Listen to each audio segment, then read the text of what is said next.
Six pack Lapadat. We got Rondel Hunte. Rondell. It's been it's been a hot minute since we've 17 seen you on months. the and I think we should just straight up get into it. You Mhm. have an announcement for us. Yeah.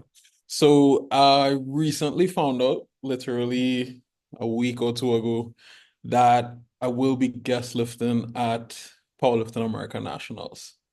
So as of right now, we are about 5 weeks or so out from that. And just like that, everything changes.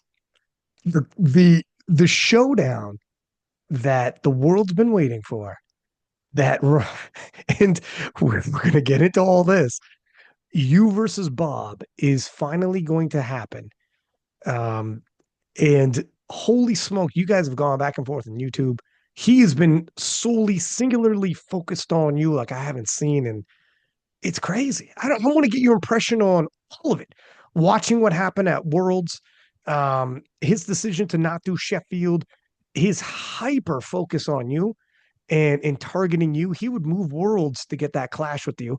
And your thoughts on that? I know you guys have had some videos back and forth. I want to watch one of his videos. It was hilarious. You guys going back and forth on YouTube. Yeah. Um, the whole nine. It's about to happen. First round at Powerlifting America. I got a funny feeling this isn't going to be the last clash between you two.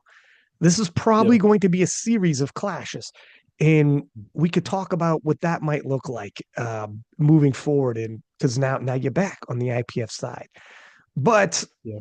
okay, so first off, how does it feel to have a little bit of clarity in terms of where you're going to be lifting next? I seen your videos, and one of them you're talking about 2025, and it was like, I just want to compete. I want to know where I'm lifting. I want to know when I'm lifting.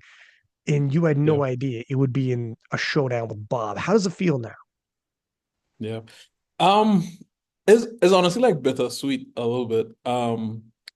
It's sweet because it's a big stage and I get to compete again after like such a long time. Like the whole of 2024, I was just genuinely just out on the sidelines watching all the big meets, PA Nationals, Worlds, Sheffield, and I it was like to say it was depressing would be an understatement. Like I went through all like a full spectrum of emotions in 2024 on a consistent basis from just like highs of motivation to lows of just like, why am I even doing this? I'm already stronger than everybody else and I can't even compete.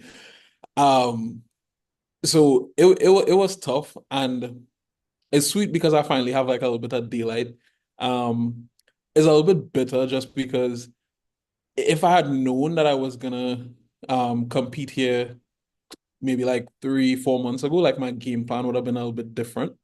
Obviously, I knew that my suspension was ending in February, but I didn't know like exactly what the path forward would be from there. So you would have seen like on Instagram, like I recently pulled 937. I had a big squat, I had a big deadlift. So it's like I genuinely am not in the best position to go into a meet right now. Um, just because like I didn't know that I was gonna compete. I was just like, you know what, let me just wild out in the gym. And I probably cooked myself a little bit too much. So it's bittersweet, but more on the sweet side because I get to compete with some of the best. So Okay, like I got a bunch of follow-up questions to unpack a lot of that. However, the last piece, how cooked are you? Because yeah, you had an absolutely crazy deadlift. The yeah. biggest that would have been the biggest deadlift in IPF history by a big chunk too, not just by 0.5. Mhm. So how cooked are we talking? Medium rare? Well Um, done? Honestly, borderline well done. Like I had a post in my story, like 2 weeks after, and I was like, that 937 may have created generational fatigue. see, see, That was actually my most viewed story ever. Like I think really? that story got shared like 2,000 times. It was actually crazy. Yeah. So many people so many people like replied to that, but it was funny because it was true. Like I genuinely feel very cooked, but I do think that I'll be ready by the time the meet rolls around. As I said, like 5 weeks out or so, so still plenty of time to get back to like a decent level. But in terms of this being like that generational performance, where it's like I just culminate everything over the last year and a half and just put it into this one meet. This probably won't be that, but I still do think that I'll beat Bob. So I don't need to be at 100% to beat Bob. Yeah. It's a nice little clap to get to take a shot at.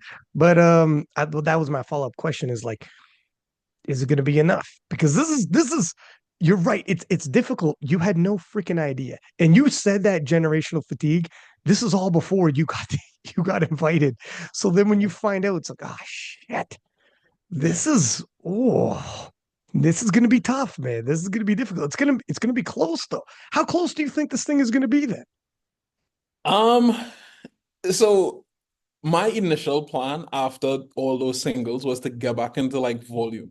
So literally the week or two after, before I found out that I have opportunity to guest lift at PNAT, I was like doing like sets like fives and stuff like that just to like get my body back into a state to like build back up to something later on in the year. Again, I still didn't even know what that was, but I was just like, all right, let me rebuild the base and then build back up. Then when I found out, I was like, okay, cool. Yeah, this is back to singles. Um, so my game plan going into it is probably gonna be just to end up somewhere around my last USAPL performance. So that's around like 10:45. I think I should be able to put that up. Um, with a slightly different split. So maybe a little bit less on the squat, a little bit more on the bench, a little bit more on the deadlift. So Hmm. And you will be, as of now, at the very least, more than likely, lifting in the morning session, not prime time. Is that yeah, right? yeah, Now, I know Bob. And last time a similar situation happened, Ashton, due to obligations with the military, if I remember correctly, they had a big showdown at USCPL Nats, and Ashton said, "I'm going to have to lift in the morning. I won't be able to do the prime time." And Bob said, "Say less. I'll meet you in the morning." And then Keenan Lee said, "Yeah, I'll do that as well." So all of them clashed like gentlemen in the morning session. Bob has been targeting you for a long time now, and yeah, you got to think he's going to show up in the morning as well because he knows this is his opportunity. This is going to be the most sensational morning session of all time. yeah. Everybody in the morning will be like, "Man, are we going to get a lot of views?" Right? Mhm. It's the wildest. Um, Yeah. so what are your thoughts on this about Bob in general? Why has he targeted you like he has? I think Bob has kind of like shown over his career, like ever since he got serious about powerlifting, like his main objective underlying everything is always just to get as big and as strong as possible, right? And I think when he started off, he was like in the 93 kg range. Hmm. And it was like him against Petrie in the, I think it was in the 220 or something like that, him against Petrie. Then it was him against Ashton, and now it's him against me. So I think he's always been like a bigger guy for his weight class, especially in those lower weight classes. Because when I stand next to Bob, it's like we have similar size hands, we have a similar like shoulder with similar height. It's like he probably should be, like I don't think he needs to be a full 120, but he probably should be at least 250 pounds. So I think with that underlying goal that he has to just get as big and as strong as possible, he's always just like, okay, as I go throughout these weight classes, who is the person that I could fixate on to achieve my goal of becoming the best in the weight class? So he had Petrie. I think he had beaten Petrie, I'm not sure. Then he had Ashton. I actually think Ashton still has a one up on him in the 105s, but there was a whole like rivalry with that and Keenan and stuff like that. And now the natural progression for him is to go 120s and to him, I'm just the guy that he has to beat to, become the best. So Well, in terms of if you're a big game hunter, this is a very big game that he's trying to hunt. No yeah. pun intended. Wow, fuck, I didn't even do that on purpose. But that's Yeah. that was well done. But initially, anyways, it seemed like, oh my gosh, Bob, what are you doing? This is crazy. Rondell is a whole nother, this is a whole nother level. The totals you're putting up. He has since gotten quite a bit stronger. He's Yeah. peaking, anyways. And we've seen glimpses, but we haven't been able to see you on the platform. So right now it's 10:45, and perhaps you cooking yourself a little bit um, helps it stick around 10:45. You're saying, Yeah. but in terms of his pursuit of you, how did you take this? And did you take it insulting? Did you take it? You have no idea what you're asking for. Mhm. How did you take it? It was frustrating to some regard because I felt like if with my last performance to some extent, I kind of like put my stamp on the weight class. But, then clearly like over time, powerlifting is a sport that progresses quickly. So it gets to the point where like your stamp isn't gonna last forever, right? So people always get closer, people always surpass what has been done.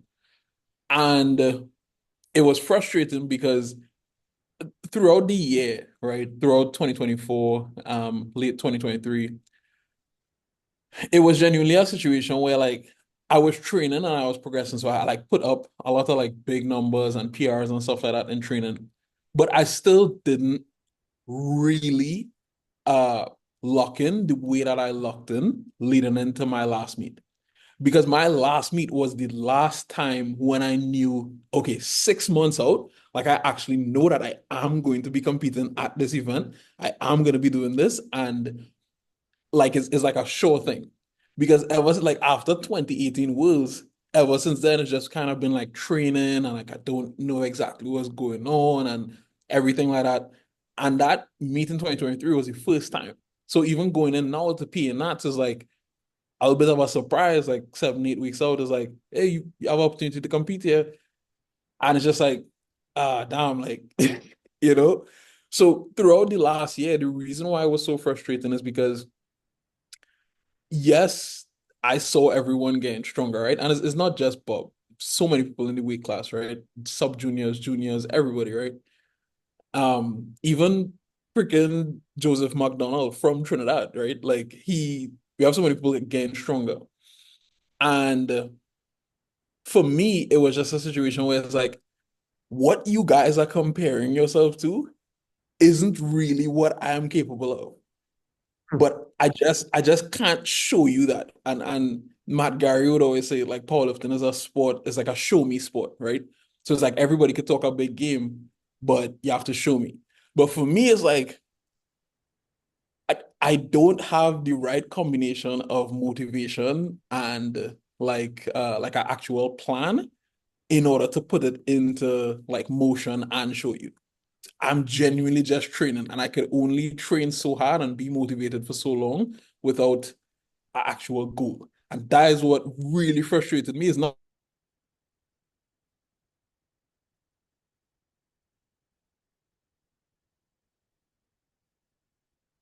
yeah. There, you were saying, sir.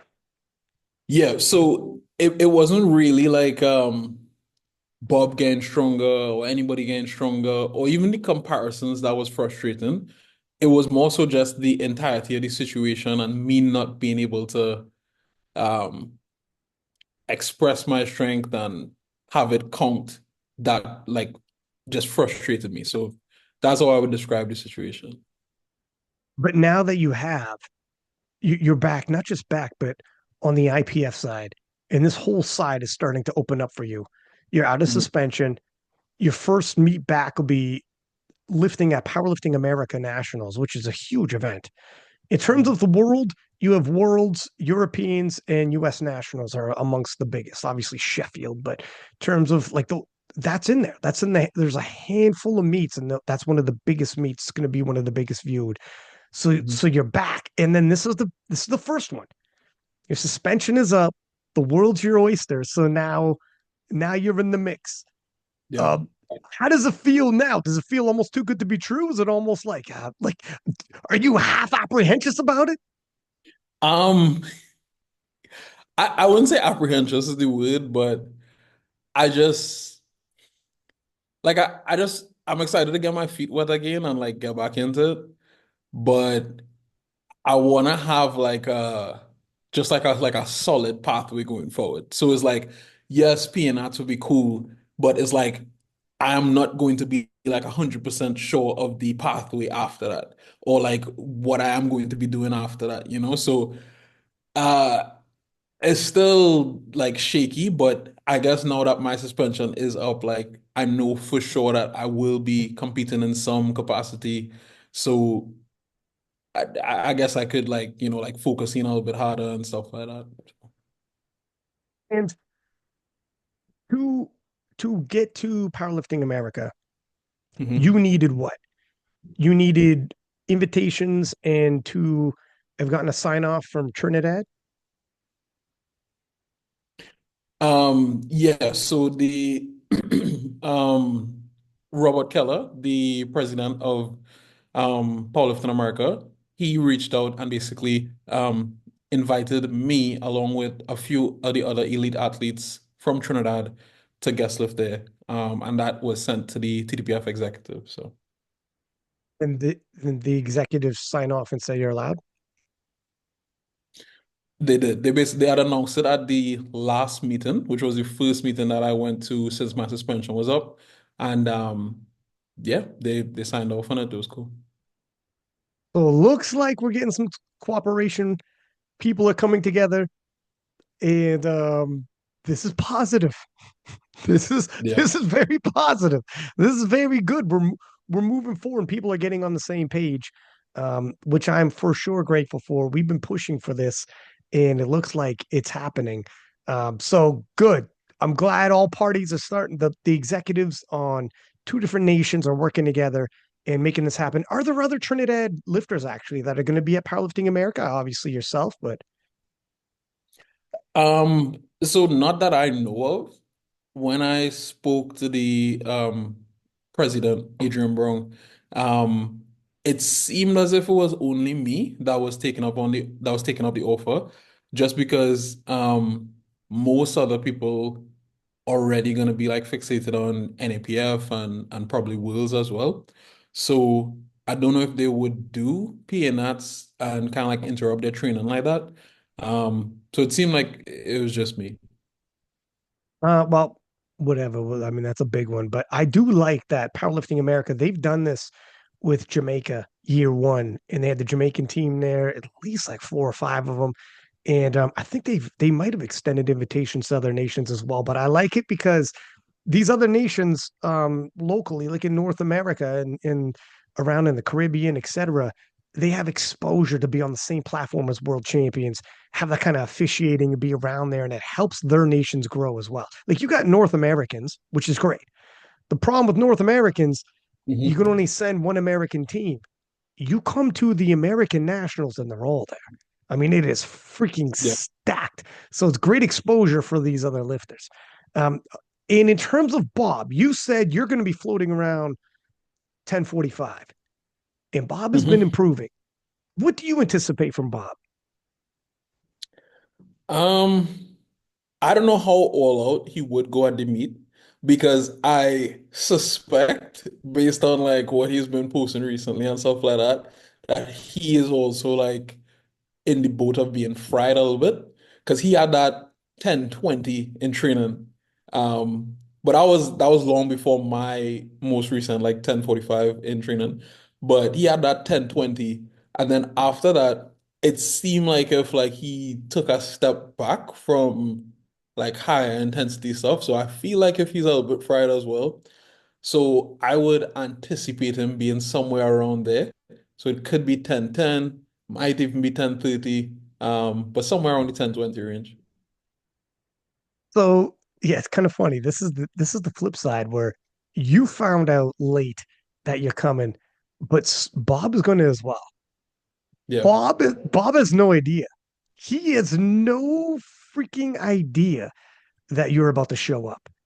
yeah. What do you think Bob is going to tell himself when this announcement drops?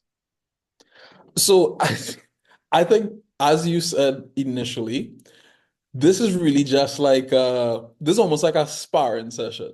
So it's like, yeah, we're gonna go head up, but I don't think that Bob will see this as this is my opportunity. I need to beat him here. This will just be like, let me push him. Let me see what he's capable of. Like right now after everything, right? And I think going forward, so whenever we meet next, especially if there's like a long lead up where we know like, hey, this is gonna happen, I think that is where we'll really, really like see, like how things stack up because um a lot of people were basically saying like as time goes on, Bob is, basically putting himself in a better and better position because he's gaining weight. He's getting stronger, everything like that. So people are basically saying like as time goes on, I am in a worse and worse position, which I could see why they would say that. Um, but yeah, so I think Bob is probably playing the long game. So I do like first off, I could see where yeah, he's going to get stronger, he's going to get bigger. But you were getting stronger too. My God. mhm. Was it what was that in kilos? 425 that you pulled? Yeah, It's crazy. It's crazy. You're not sitting on your hands, you're just chilling. Like you are also gonna start putting your foot on the gas. So and yeah, I agree though, this is chapter one of this series. You guys are gonna go back and forth. And yeah. sure, I'm sure Bob is telling himself, oh, we're gonna face again. However, he Mhm. knows how much attention he's given this showdown. He knows all the back and forth that you guys have had on social media.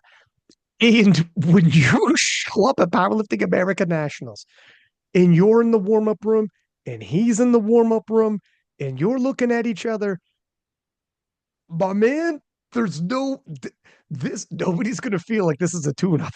Everybody's going to be like, holy shit, it's Yeah. about to happen.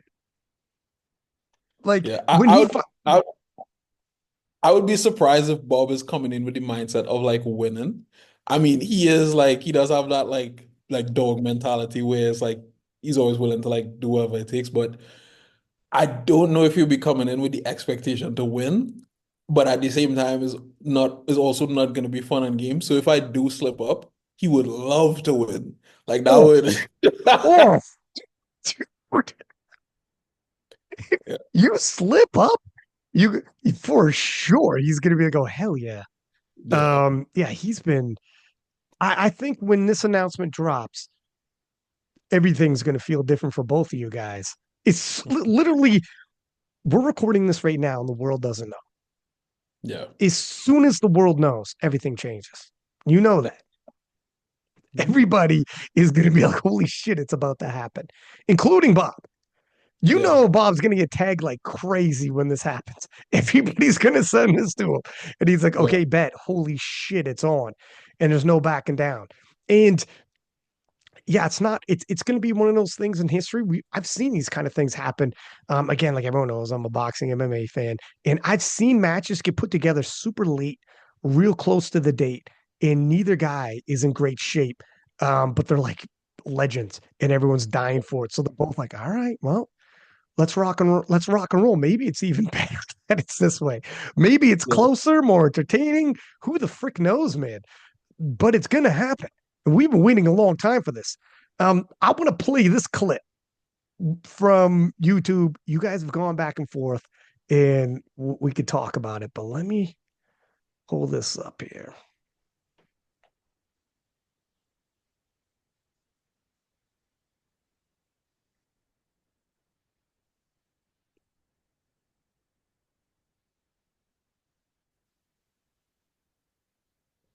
You see that, sir? Uh, Yeah. Okay. Well, I like definitely catch up to Rondell. Like even like Bob in his last video, like saying oh yeah for sure. Like I know I'll catch up to Rondell. Just like I caught up to Ashton. It's just like bro, like by all means have faith in yourself, but like bro, Have faith in myself?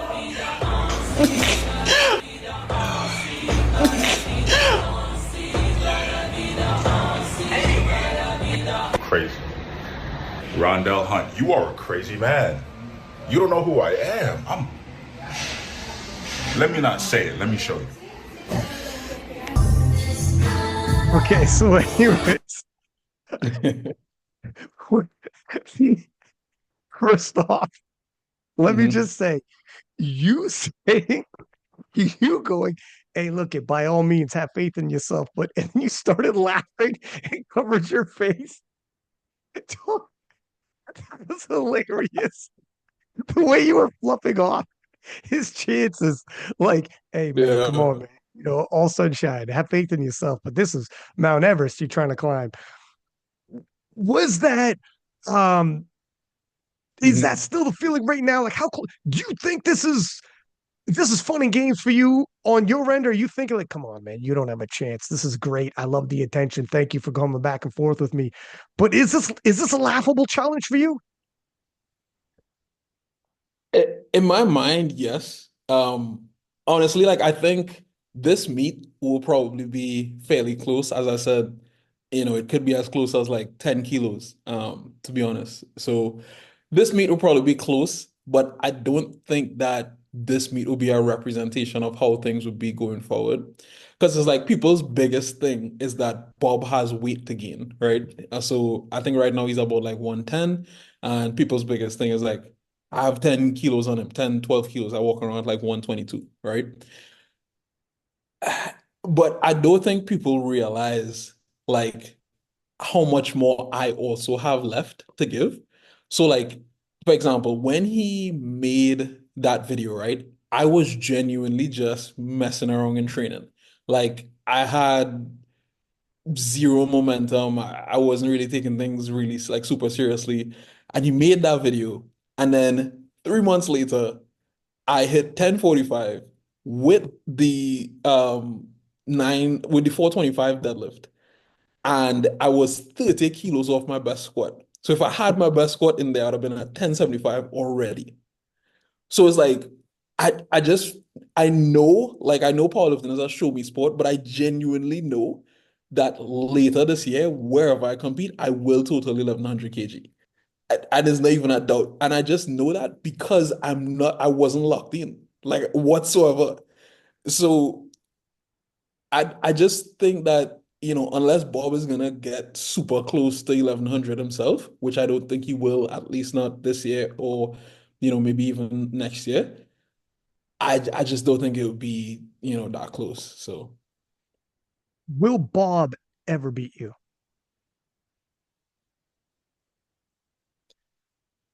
I mean, if I'm injured, yeah, maybe. Guess what? Is it fair, fair enough? How much motivation is this giving you on your side to have a rival though that's actually doggedly chasing you and calling you out and Mhm. everybody's watching for your return? And this is good. We've been waiting a long time for this return, and now we know when you're going to be back, and it's on a big stage. Great. That's all. Yeah. That's great.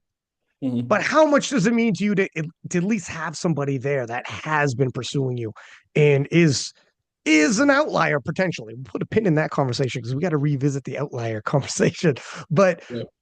what how does it feel better having a guy like that around? It does. It is very like motivational to be able to chase numbers, yes, like I do chase numbers, like I always wanted to total 1100, but also to have that like not just a pull of a number, but also the push of like someone coming up right behind you is a really good feeling. Like when I remember watching that video, I watched it right here in this room on my TV, and my fiance was next to me. And from that day, the shift that she noticed in me, like she was just telling me like last week, like ever since Bob dropped that video, like you just change your approach to training, you change how like serious you are. Like I don't ever go to bed late anymore, like anything like that. Like so it's like chasing numbers is cool and all, but having a rival there with you, or even somebody who like threatens to become a rival, like even the thought of somebody even thinking that they could beat me, to me is enough. Like that's way too much. Like the fact that you even think that you could possibly even rival me is crazy. And like I need to just like snuff that out ASAP. So that's the way that I think. So yeah, I appreciate Bob a lot for sure. I mean, so all right, this is we'll get into a little bit of that in a sec, but this is a perfect segue.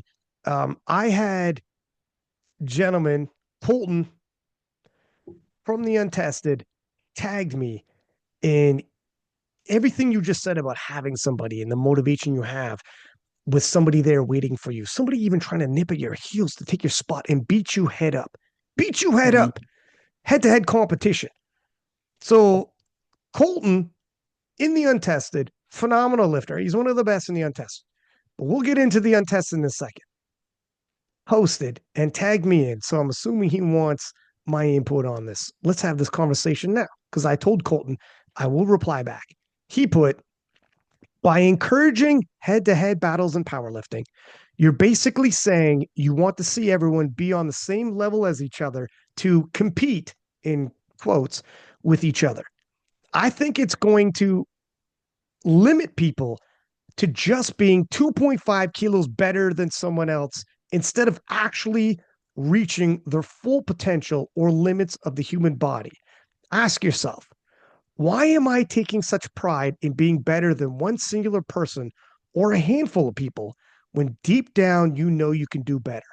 If you're not at the highest peak, then you're not done and you haven't reached your full potential. What do you think about that as a gentleman who's on the outside looking in for quite some time and you haven't been able to compete against people, but you can put up totals? Mhm. Yeah. So this is a conversation that I had with Johnny as well, Johnny Kaufman. Um, During my suspension, I was just like, bro, like I'm very demotivated. Like like I don't want to like train. Like I think it was 2024. I stayed with him. I was sleeping on his couch in Chicago for like 3 weeks. And we were like training and everything like that. And I was just like telling him, like, bro, like, what's the point anymore? Like I just, this before the whole Bob thing. And he was basically saying, like, bro, like just train to get stronger. Like, don't you want to hit 1100? Don't you want to do this? Don't you want to do that?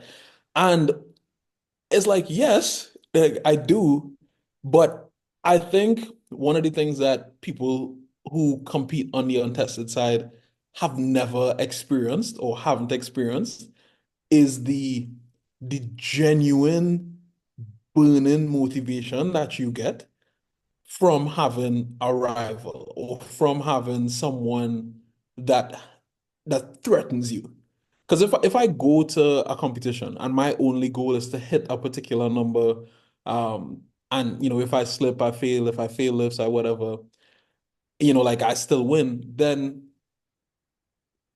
I don't have that like that fear in me.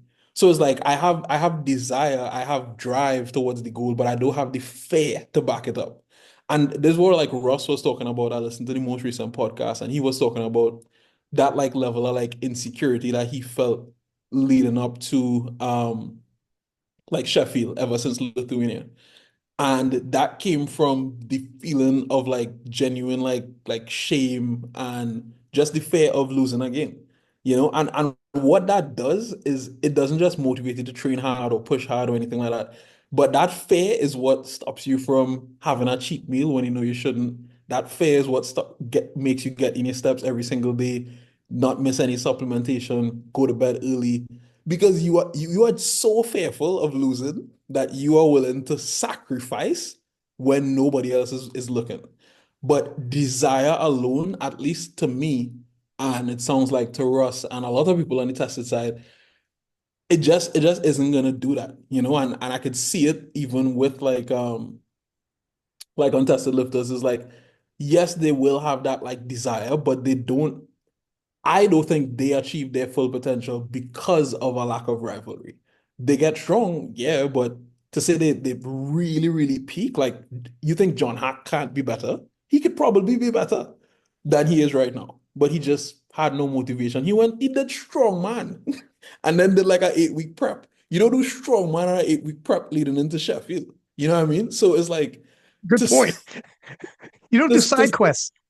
exactly, because you are on the main quest, So to say that having rivalry limits people is crazy. That's crazy.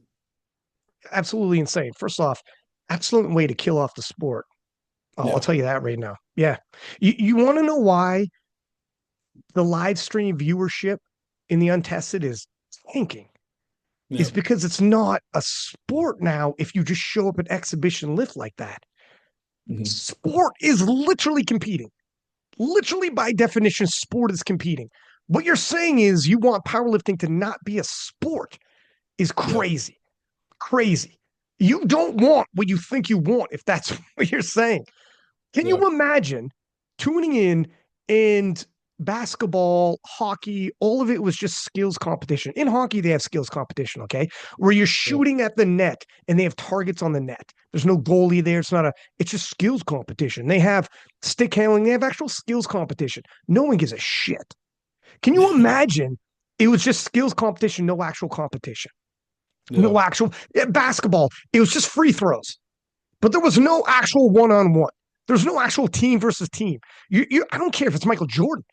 I don't want to freaking see how many free throws he can get in a row for a new record.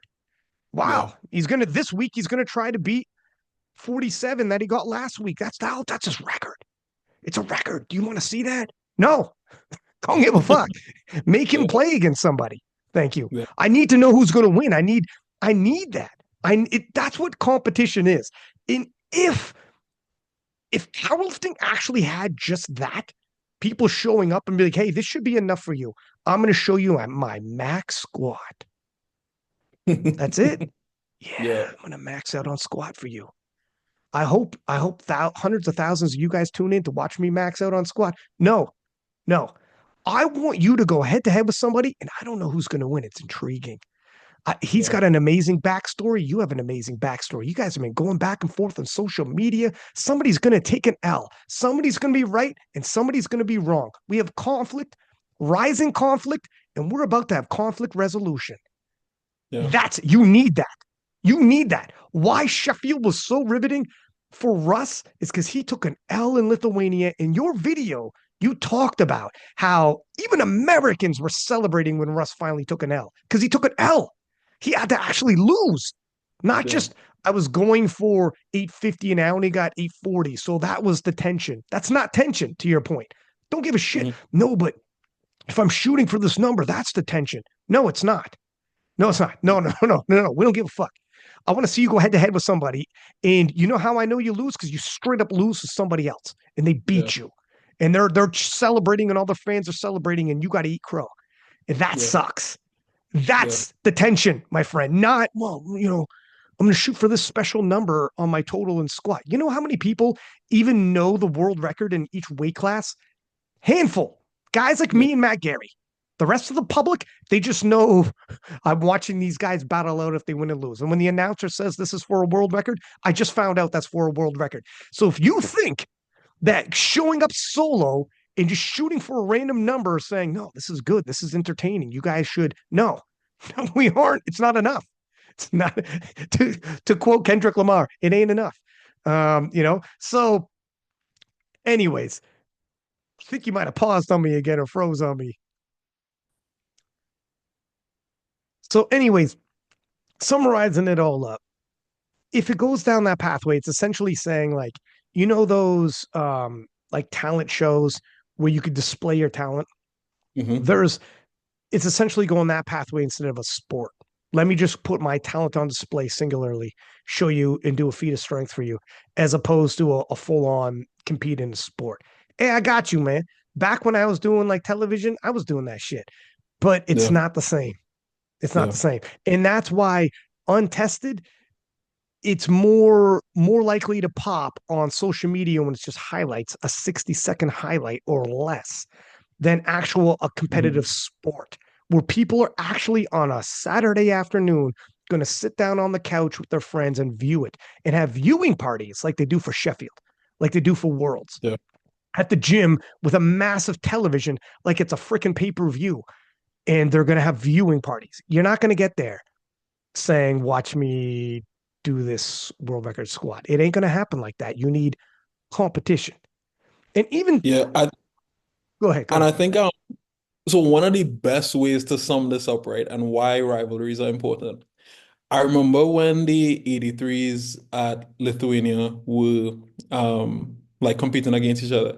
There was a guy here and he was like doing some work on the my ACs, right? And my fiance was here as well. And she is a powerlifter, but she doesn't really care about like the men's side of powerlifting like too much. Like she wouldn't just like sit and like watch like men's wheels or anything like that. And the AC guy, like he doesn't even lift weights. And I specifically remember when like deadlifts were going on, the three of us were wrapped in on the TV. He stops Like it fucking with your was AC. so He's like, hang on, this will wait. yeah, because it was so crazy because like with the commentary and stuff like that you were doing, they got all the context in terms of like Russ doesn't lose and this is like first world championships back and everything like that. And just the like hype behind it. And like even for me, if you think about it, right, without storylines, weight classes kind of become invalidated because like for Durance to come out and pull 350 for his last deadlift it is not like if you like technically it's not that impressive in terms of like just pure weight on the bar. Like there's no like crazy freaky factor to it or anything like that that you would get with somebody on the untested side pulling 1,000, right? But just the story, as you said, makes it sport. It makes it viewable. It adds so much context and so much like weight to the actual like importance of the lift that you can't help but be locked in. Like I celebrated that lift and I was just like, this is the craziest thing ever. Like, so much more than I would somebody pulling 950 or 1,000 versus nobody, So And again, that just sets up Russ and Sheffield because of rivalry is born. And now Russ has to come back from that L. And all of a yeah, sudden you care that much more. And to yeah, your point earlier, Russ, after taking an L, not missing 850 when and only going 840 something, the number wouldn't have been enough. yeah. Russ taking an L in front of everybody and someone else Mhm. celebrating. Now he could take two L's back to back, or he could turn, or he could right that wrong, and they all rumble and face each other off again at Sheffield. Can you Yeah. imagine? They didn't bring those 83s together. Like, no, man, you need these. I got no idea how someone would think this. He was saying it, and Colton, by the way, phenomenal lifter. He's always offering collabs online. Like, Yeah. we disagree on this. This is nothing against him personally. Like, we probably agree on a lot of things. And he was saying it in his defense to the point of motivation from the lifter, not entertainment viewership wise. I'm just adding that perspective to let him know if you got that. Uh, God bless. Colton's competed however many times, only once outside of South Africa. Mhm. This is where he is in the untested. And honestly, if the untested just amalgamated under one umbrella and we had showdowns like Worlds every year, they all faced off. And then a follow-up. Sheffield and Worlds go hand in hand so beautifully. In the follow-up, like Sheffield right afterwards, mega meet, everything would Mhm. be different. The reason why Untested has fallen under such harsh times is because they don't have showdowns anymore. They don't have head to heads, and it's just not going to happen. You can't see that. And for him to be like, I'm more motivated in this environment than, than the other was wild to me. Um, But anyways, Yeah. God bless. I don't know what else to say about it. That's I just I can't wrap my head around it in sports. It's not the way sports are. Also, so you're talking about worlds. What was your impression when you watched Bob win Worlds? The whole don't get clapped by a 105. First off, that was a fire line. That was a fire line. Yeah. I'll give him that. That was It good. is. And it's been the thing now. Now people use it. Yeah. Now when Agata's like in every single weight class, they're like, don't get clapped by a 69. Don't get clapped by because Agata's like clapping everybody. But what was your Yeah. impression watching Worlds, watching the 120s when you seen this unfold? I wasn't too surprised. Like I would have been surprised if Bob didn't win. Just because going into it, I think he had the best just like training numbers. He was the strongest guy. So I think it wasn't really a matter of like, is Bob the strongest? It was more so like, can his strength hold up on an international stage, on a world level stage? That was really the question. So um, I mean, for him to win at the body weight that he did, not even 106, is insane. Um, yeah, I it was even more depressing for me because I couldn't be there to save the world. But you know, What's in there to save the world? yeah. Like, But from this yeah, I reign of was Bob Matthews. exactly. So yeah, I mean, if he wins worlds again this year, which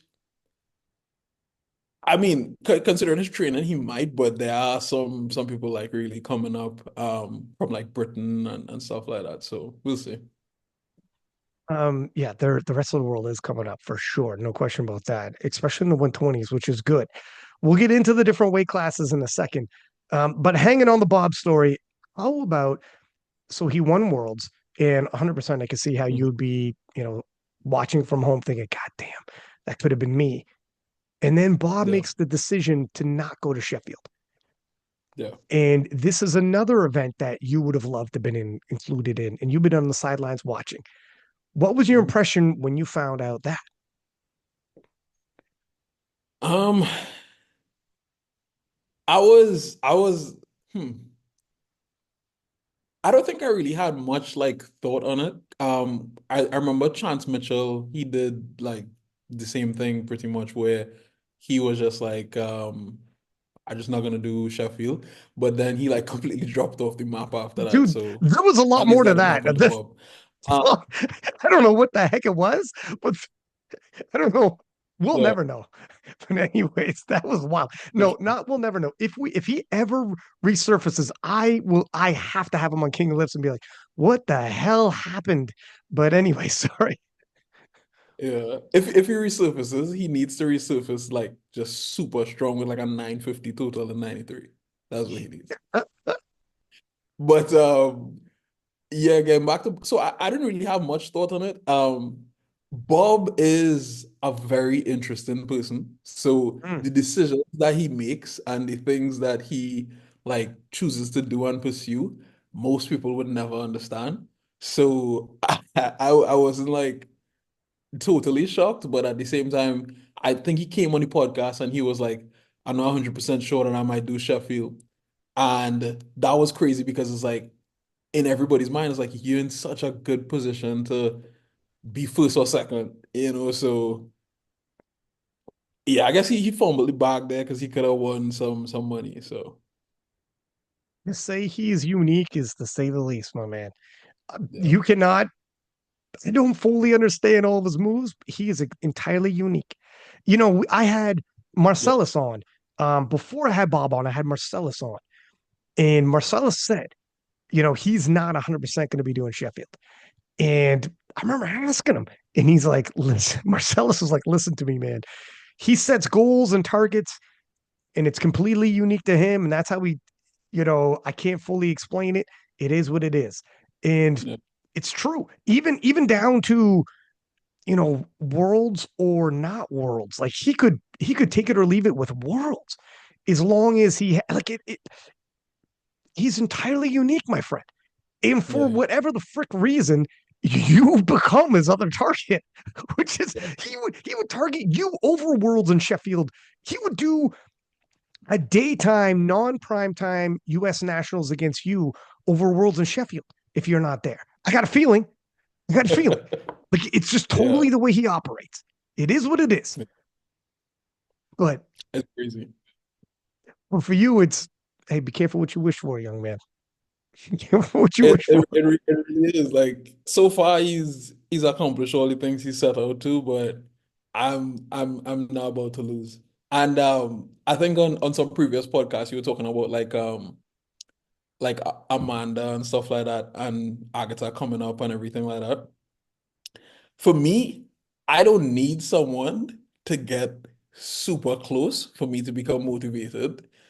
I just need like just like even just the smallest bit of like this could possibly be a thing, and I'm all over it. So Well, who are some of the people that you think are coming up that you got to keep an eye on? everybody, anybody with like over a 900 total, I have my eye on. So to name a few, it would be Bob, um, Nonso, Chinye, Yeah, yeah. uh, Joseph McDonald from Trinidad, and this other guy from Britain. I don't know his actual name, but he's like him and Nonso are basically like copies of each other. Like they're just British young 120s and both super strong. I know who you're talking about. Yeah, he's Yeah. he's good too. Britain's really coming up all of a sudden when it comes to powerlifting in general. What are your Mhm. thoughts on Matt Gary becoming a turncoat and a traitor to his nation and jumping back across the pond to lead um, Team Great Britain? That was interesting when I saw that. Like I almost thought like when I saw it, I didn't see who posted it. I almost thought it was a meme. Um, but I And for mean, people listening, let me just say, I got people who like don't understand that me and Matt Gary have been doing this for 10 years together, podcasting, whatnot, and we're friends. And I read a comment. I said something like that sarcastically, thinking everybody would know that I'm being sarcastic. And someone in the comments, like, can you believe this fucking guy going at Matt Gary? Can you look, it's like, my dude, yeah. you gotta pay attention. Matt Gary's been on this podcast like every year for 10 years almost. But, anyways, Yeah. go ahead. Yeah, so I thought it was like I didn't know it was legit, straight up, but then I think you guys talked about it on the podcast and everything like that. So it's cool. Hopefully, well not hopefully, but I think it might be the start of more things like that because usually um in powerlifting the team coaches are like from the countries that they like they're nationals to. So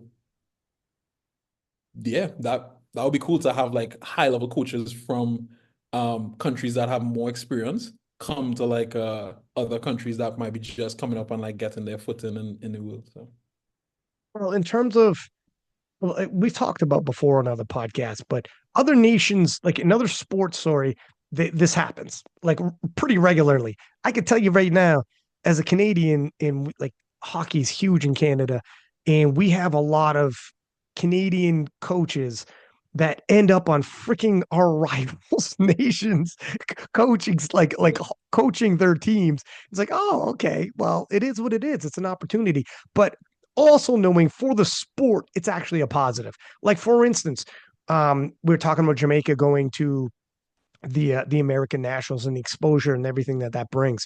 When a smaller powerlifting nation ends up at the world stage, to help catch them up and get the most out of it, it wouldn't be a bad thing to have somebody like, can you imagine Matt Gary saying, I'll do this for you guys at the World Championships. Holy freaking smokes. Because I could tell you right now, as the commentator for damn near 10 years at the World Championships, I have seen lifters hit the World Championships, get handled by coaches that don't trying to be respectful here, but sometimes you're like, I'm not sure you understand what's going on. And you see yeah, all types of things like they don't understand whether it's like some people don't even put in chips when a record is available and they're going for a record. It's like you are in a head-to-head battle where that 0.5 and you have to force them to go all the way up a whole nother 2.5. Like you need this, or they don't understand the lot numbers, or they don't whatever. A lot of things are going on and they're not maximizing their lifters' opportunities.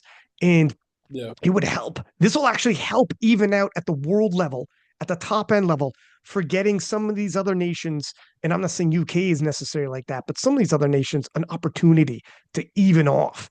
And then you do it for a few years and you start learning from these coaches, and these coaches, how they like, I'm keep using Matt Gary as an example. He will have calls with the lifters, review their training footage, set goals, best case, middle, worst case, all the scenarios. You start learning how to do all that. You take it back to your national team. And now even after that star coach leaves, you have all that in place. It's a good thing for the sport in general. It's just, Yeah. yeah, it'll be tough if you're American. You're like, damn, they got Matt Gary.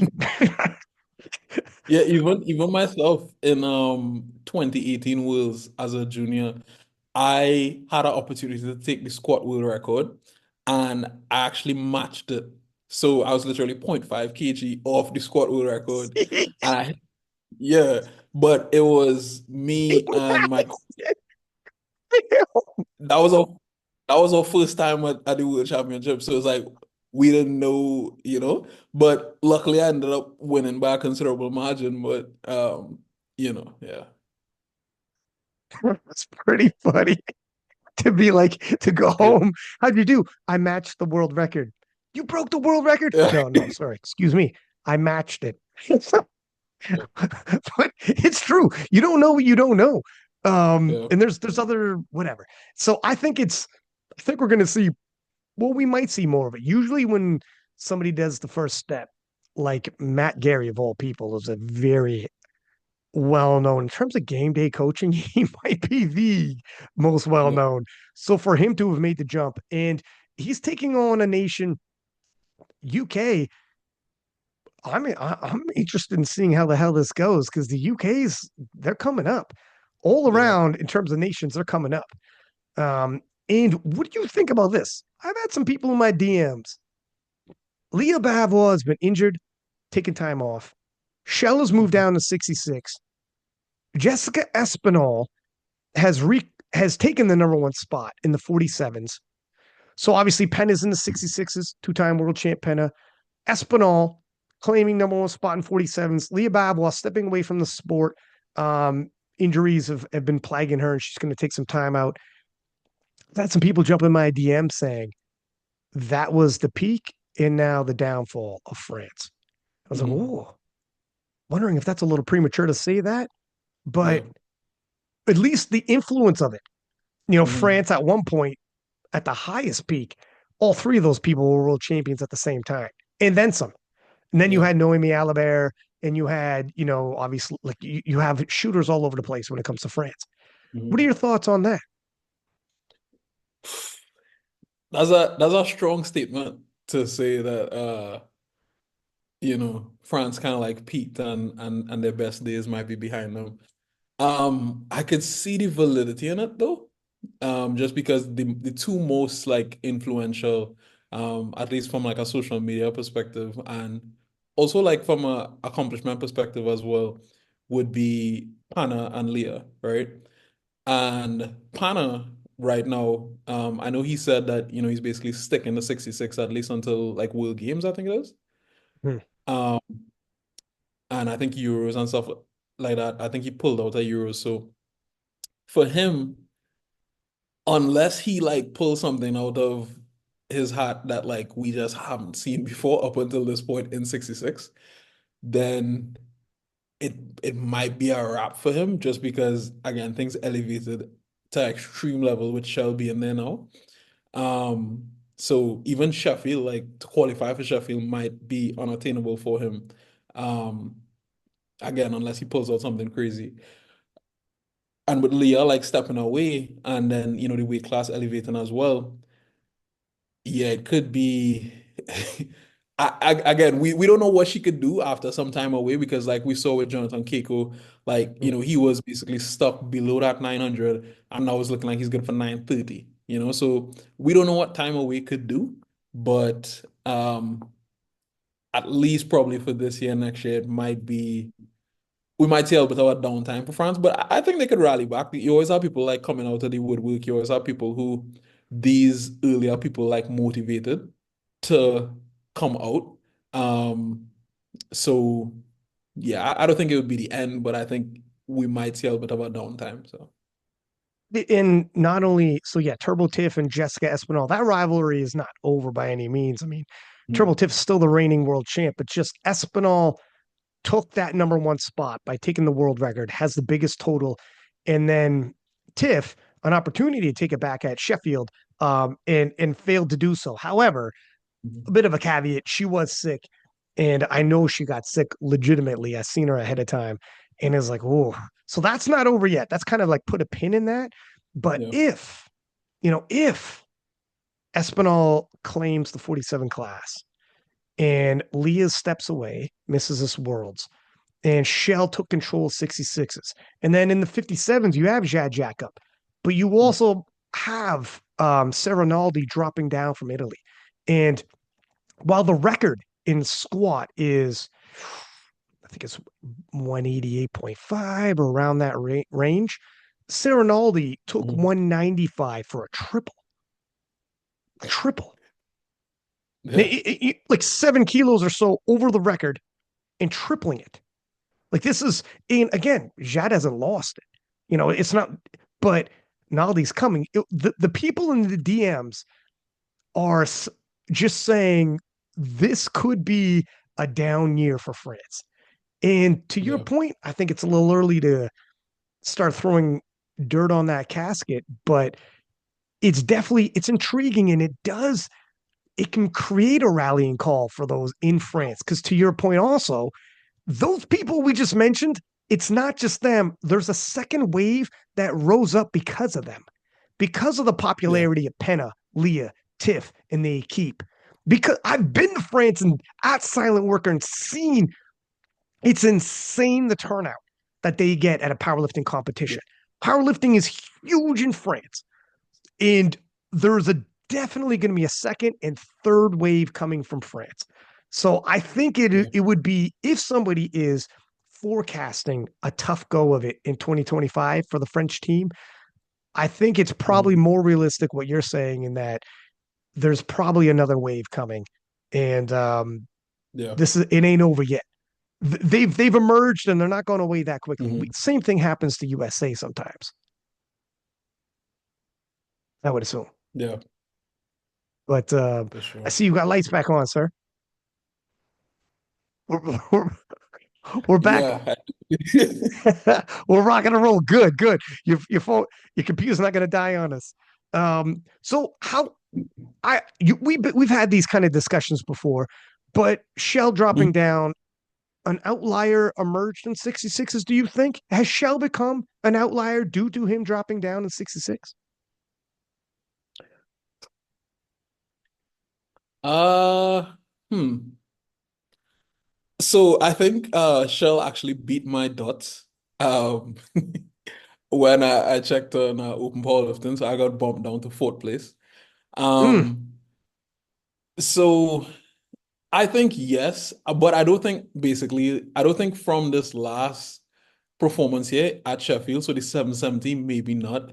I think maybe a little bit more out of him because again, we would want to see that total, at least for me, to say like he's an outlier for sure. I would want to see that total get a little bit closer to the 74 total. So maybe something like 800 or 790 would to me be like, yeah, like that's like an outlier. Um, but I mean, compared to what we've seen so far, it is definitely like an outlier performance. So I think, yeah, I think I'll classify him as a as an outlier for sure. who are the outliers then? What are we looking at here? Let's update your outlier list. And I remember last time, by the way, this caused a lot of conversation when you started saying about talking about outliers. I remember the very next Yeah. week, John Hack posts, and all his caption read was outlier. And it Yeah. was, I don't remember if you left them out of the conversation, but I don't think we are talking untested. But people are listening. What is your outlier list right now? Yeah, I think a lot of people got like butt hurt by that, to be honest. Like a lot of like top level lifters is like I think Ashton did like a podcast shortly after mine, and I could tell like he was a little bit. It's like, how could you not say I'm an outlier? But to me, it's like outliers are not just the best lifters, but they're the best of the best lifters. Mm. So it's like let's say someone was to surpass Perk. Perk would now become not an outlier, even though he's an exceptional lifter. He would not be an outlier anymore if somebody beat him by 20 kilos. Well, let me ask you Um, this. Let me ask you this real quick. Who'd you have two outliers in a weight class? Well, to your point, beat by 20 kilos, you're right. Because mhm, then we have another standard, like your deviations away. But you can yeah. have two outliers in one weight class, right? Or do you think no? Or are you saying, Mhm. yeah, go I ahead. What are your thoughts? I don't think so because when I had made the statement initially, that's when we had Bob, Keenan, and Ashton all in like 105, and they were all around like a similar total. I think it was maybe like 950 to 960-ish, right? At USAPL. To me, having three people that close, while they are exceptional lifters, also looking at the total, I wouldn't say that they were all outliers.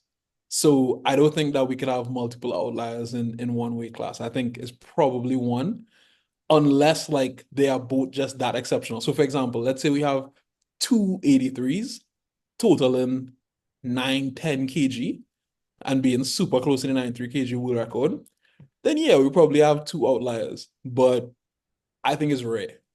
So Okay. Now, you know what? Fair enough. And to your point, Bob won the 120s as a 105. yeah, He yeah, was a 105. And if you're going to be a 105 and an outlier, you got to be out totaling Bob more than yeah. likely, right? To show that you're an outlier. So who are our outliers? Do we have an outlier in the 59s? Is Fedoshenko an outlier? Yes, At the yes. very least, prime Fedoshenko. Yeah, Prime Fedoshenko is definitely an outlier just because what he did kind of like left like a mark basically on the weight class that like people still can't live up to. And I know obviously people put asterisks by his total and everything like that, but when he did it, I assume that he was tested and he passed the test, so it's like I'm gonna give him the benefit of the doubt. Um, so he's an outlier for sure. 66, I would go with Shell. 74, obviously Perk. And they are 83. outliers. You're saying Shell Yeah, yeah, yeah. is an outlier or has potential to be. I so okay, although powerlifting is a show me sport, I am not as hard and fast on the show me side of things as a lot of people are. For example, Matt Gary or Eric Helms. Like I would be a little bit more lenient, and I also like really, really look into people's training to really know like, okay, what is this person capable of? So for example, with me, and we'll circle back around to this, but just to say, like, for example, with me, like a lot of people question, like, is Jesus past his prime? Is he this? Is he that? Whatever. I strongly believe that Jesus still has the ability to total very close to 1200 kg. I just think he hasn't been able to put it together on the platform just yet, but I think he definitely has the potential for it. And I feel like if a lot of people look at performances on the platform, and while yes, you can gather data from that, also looking at like training and looking at the reasons behind why the performances didn't match the training is also like critically important to me. So Okay. So we got Shell. We're going to talk about Jesus, actually. That's a pretty good conversation. But Shell, you're saying yes. Perk, you're saying yes. mhm. Let's go into the 84s, sir. 83s. 83, sorry. 80, yeah. So again, I would need to see Bornstein do it on the platform just because I judge the outliers based on him being on the platform and like what you do on the platform. But almost certainly, Joe Bornstein is the 83 kg outlier, or he is an outlier.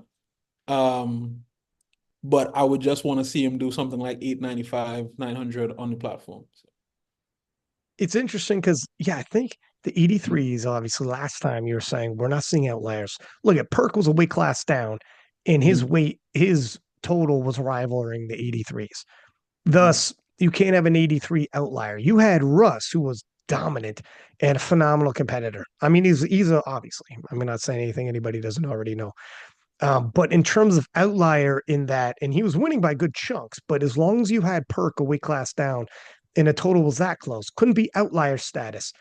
Exactly. Now you have Joe Borenstein, and this is interesting. And you're right, he hasn't put it together on the platform yet, but he's uh, seemingly going to. You'll be there now. Mhm. It's gonna be cool. Yeah. You'll be there. But I wonder if he's a big enough spread from the rest of the pack. I don't know. I guess we got to find out what everyone else brings. Because Yeah. remember, Russ was literally a kilo or two off of hitting that last deadlift at Sheffield. That would have put Hmm. him in the 880s. Yeah. I don't know. I don't know if 900, I don't know if Bornstein's, if you want to say his potential is higher than Russ, okay, Russ is leaving 83s even. He can't, it's getting really hard for him to make it. Yeah. But if you want to put him above it, but is he above enough? It's tough. Yet I'm not sure. I'm not Yeah. sure. 900 for me, I would give it to him. It wouldn't be like as dominant and resounding as somebody like Jesus, for example, or somebody Mm. like Puck. But I would give it to him. But you're right in that the reason why there can't be an outlier in every weight class is because outliers in one weight class could invalidate outliers in another. So, Mhm. for example, if let's say Jesus's total doesn't rise, and I don't think I will, but somehow I magically total something like 1125, right? Again, I don't think I will, but let's say I do. Um, that would now bring Jesus's outlier status into question Yeah. because you can't be 25 kgs above me and you a super heavyweight, so yeah. It puts things into perspective.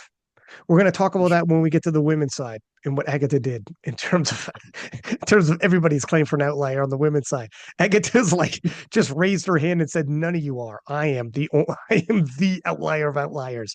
But Yeah. we'll put a pin in that for a second. All right, how about the 93s?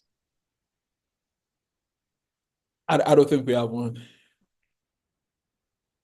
Good competitive class, amazing battles, but yeah, it looks like if you have one outlier, you have 10 because they're all so close together. Yeah.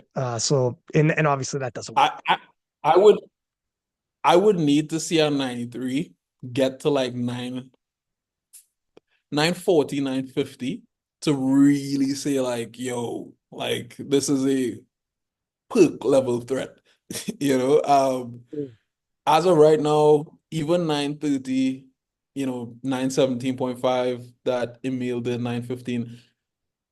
Yeah, that's it's great. Like, look at obviously it's the best we ever seen, but it's not outlier status in my opinion. So Not if Bornstein's around 9 and he's a junior 83.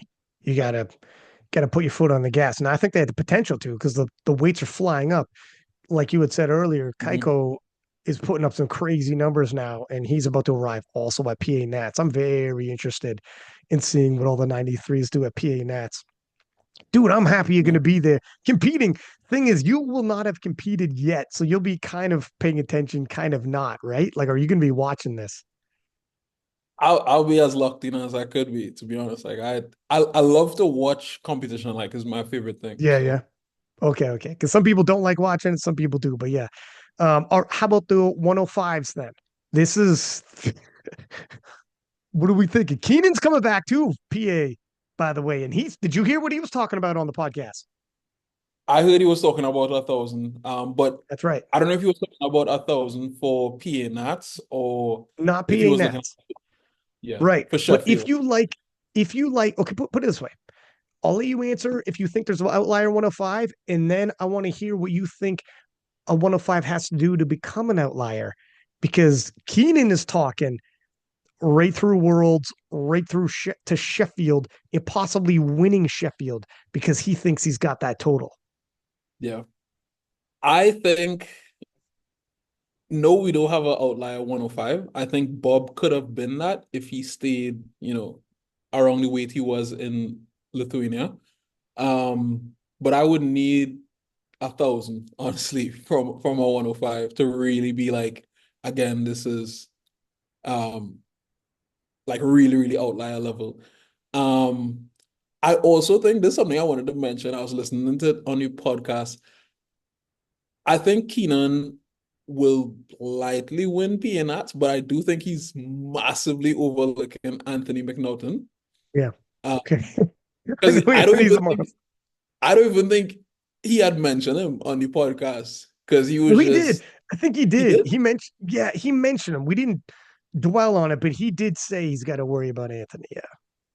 Okay, good. Because to not even mention him, because I think I listened to like maybe like 90% of the podcast. So um yeah, I could see Anthony winning to be honest. So Really? You think Anthony might pull off the upset? I think he might like because his last meet, it wasn't really like a true RP10 and he was around like I think it was 940, 950. So yeah, I don't think it would be a walk in the park for Damn. Keenan. And Keenan is So coming from Korea, so it just depends on if Keenan really does have. Now, I don't think he's dropping 1,000 kilos at PA Nats, but he's talking about he's capable of 1,000 kilos. It depends mhm, on if he's on the money and he actually is capable of 1,000 kilos or not. If he's a yeah. 1,000 kilo guy, okay, and that's how he's talking. I mean, he's talking about he's look at he, he mentioned Anthony, but at the same time, he's getting married around PA Nats time in April, and he's telling his wife, "Why don't we honeymoon in Europe because I'm going to be on the world team?" Booking I the heard honeymoon, that. Yeah, and then his wife was like, "Okay, yeah, we'll go to this country, that country. How about UK?" And he's like, "Nah, don't worry about that. We'll be at Sheffield by then next year." yeah. So so he mentioned Anthony, but he's also confident, pretty And confident guy. that's the kind of thing that would send somebody like me or Bob crazy. Like if you disrespect me to the point of planning your honeymoon around Wills, that's insane. Like I would That's what crazy work. That's yeah, crazy work. yeah. So if I was Anthony, I would just replay that portion on repeat. Like I just yeah. I'm about to ruin your wedding, Playboy. I'm going to Yeah. show up. You know what? It's going to be a tough conversation with you and your wife now. um, book the UK because you're never getting that invite. Go ahead and book it. But yeah, frig. Yeah. So 1,000 kilos for 105. You know what? So 900 range for 83, 950 range for 105, or sorry, for 93, and 1,000 kilo range for 105. This sounds about right to me. Yeah, Maybe for a sure. stitch. I don't know. But these numbers are all going to shoot up. But, anyways, for right Mhm. now, anyways, the way we're looking right now, 120 plus, I'm assuming you consider yourself an outlier. I sure as hell would. I already know you do, but Uh, so at the time 2023, I did like that was for sure outlier performance.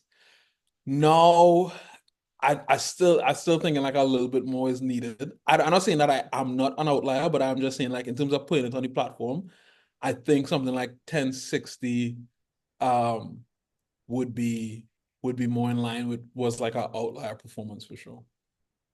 well, we'll see what happens.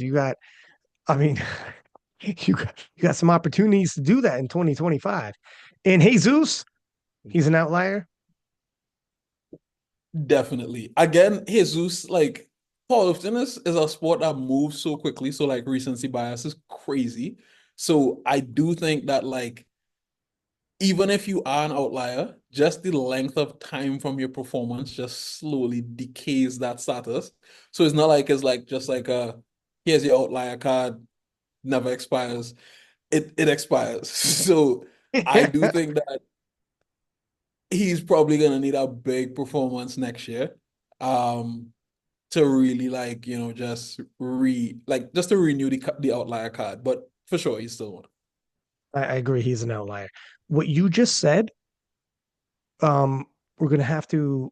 We're about to jump into the women's side, and I think Mhm. a lot of what you just said holds weight and is going to be injected into this part of the conversation. Let's rip Mhm. through this though. Turbo Tiff, reigning world champion 47, probably not an outlier. Jessica Espinal has got the world record, and Jessica Mhm. Espinal is probably not the outlier because Turbo Tiff exists. So, Yeah. do you agree with that? That no outlier in 47, Yeah, no. 52. You got Evie Corrigan, Mhm. and she is definitely ahead of the pack. Is Yeah. she enough ahead of the pack? 52s are all starting to get stronger and stronger and stronger. Yeah. They're starting to catch up. I think what Evie did at the first Sheffield was great. Maybe back then she would have been more of an outlier, but I think now uh probably need to see a little bit more from her, to be honest. So I think no. If, so yeah, I would agree with that. I think if she starts going into the 500s as a 52, yeah, we're Mm. talking outlier. But I'm basing it. I think back then I would have said outlier, like you said. And I also agree with the fact that, and this is why I mentioned the outlier card isn't for life.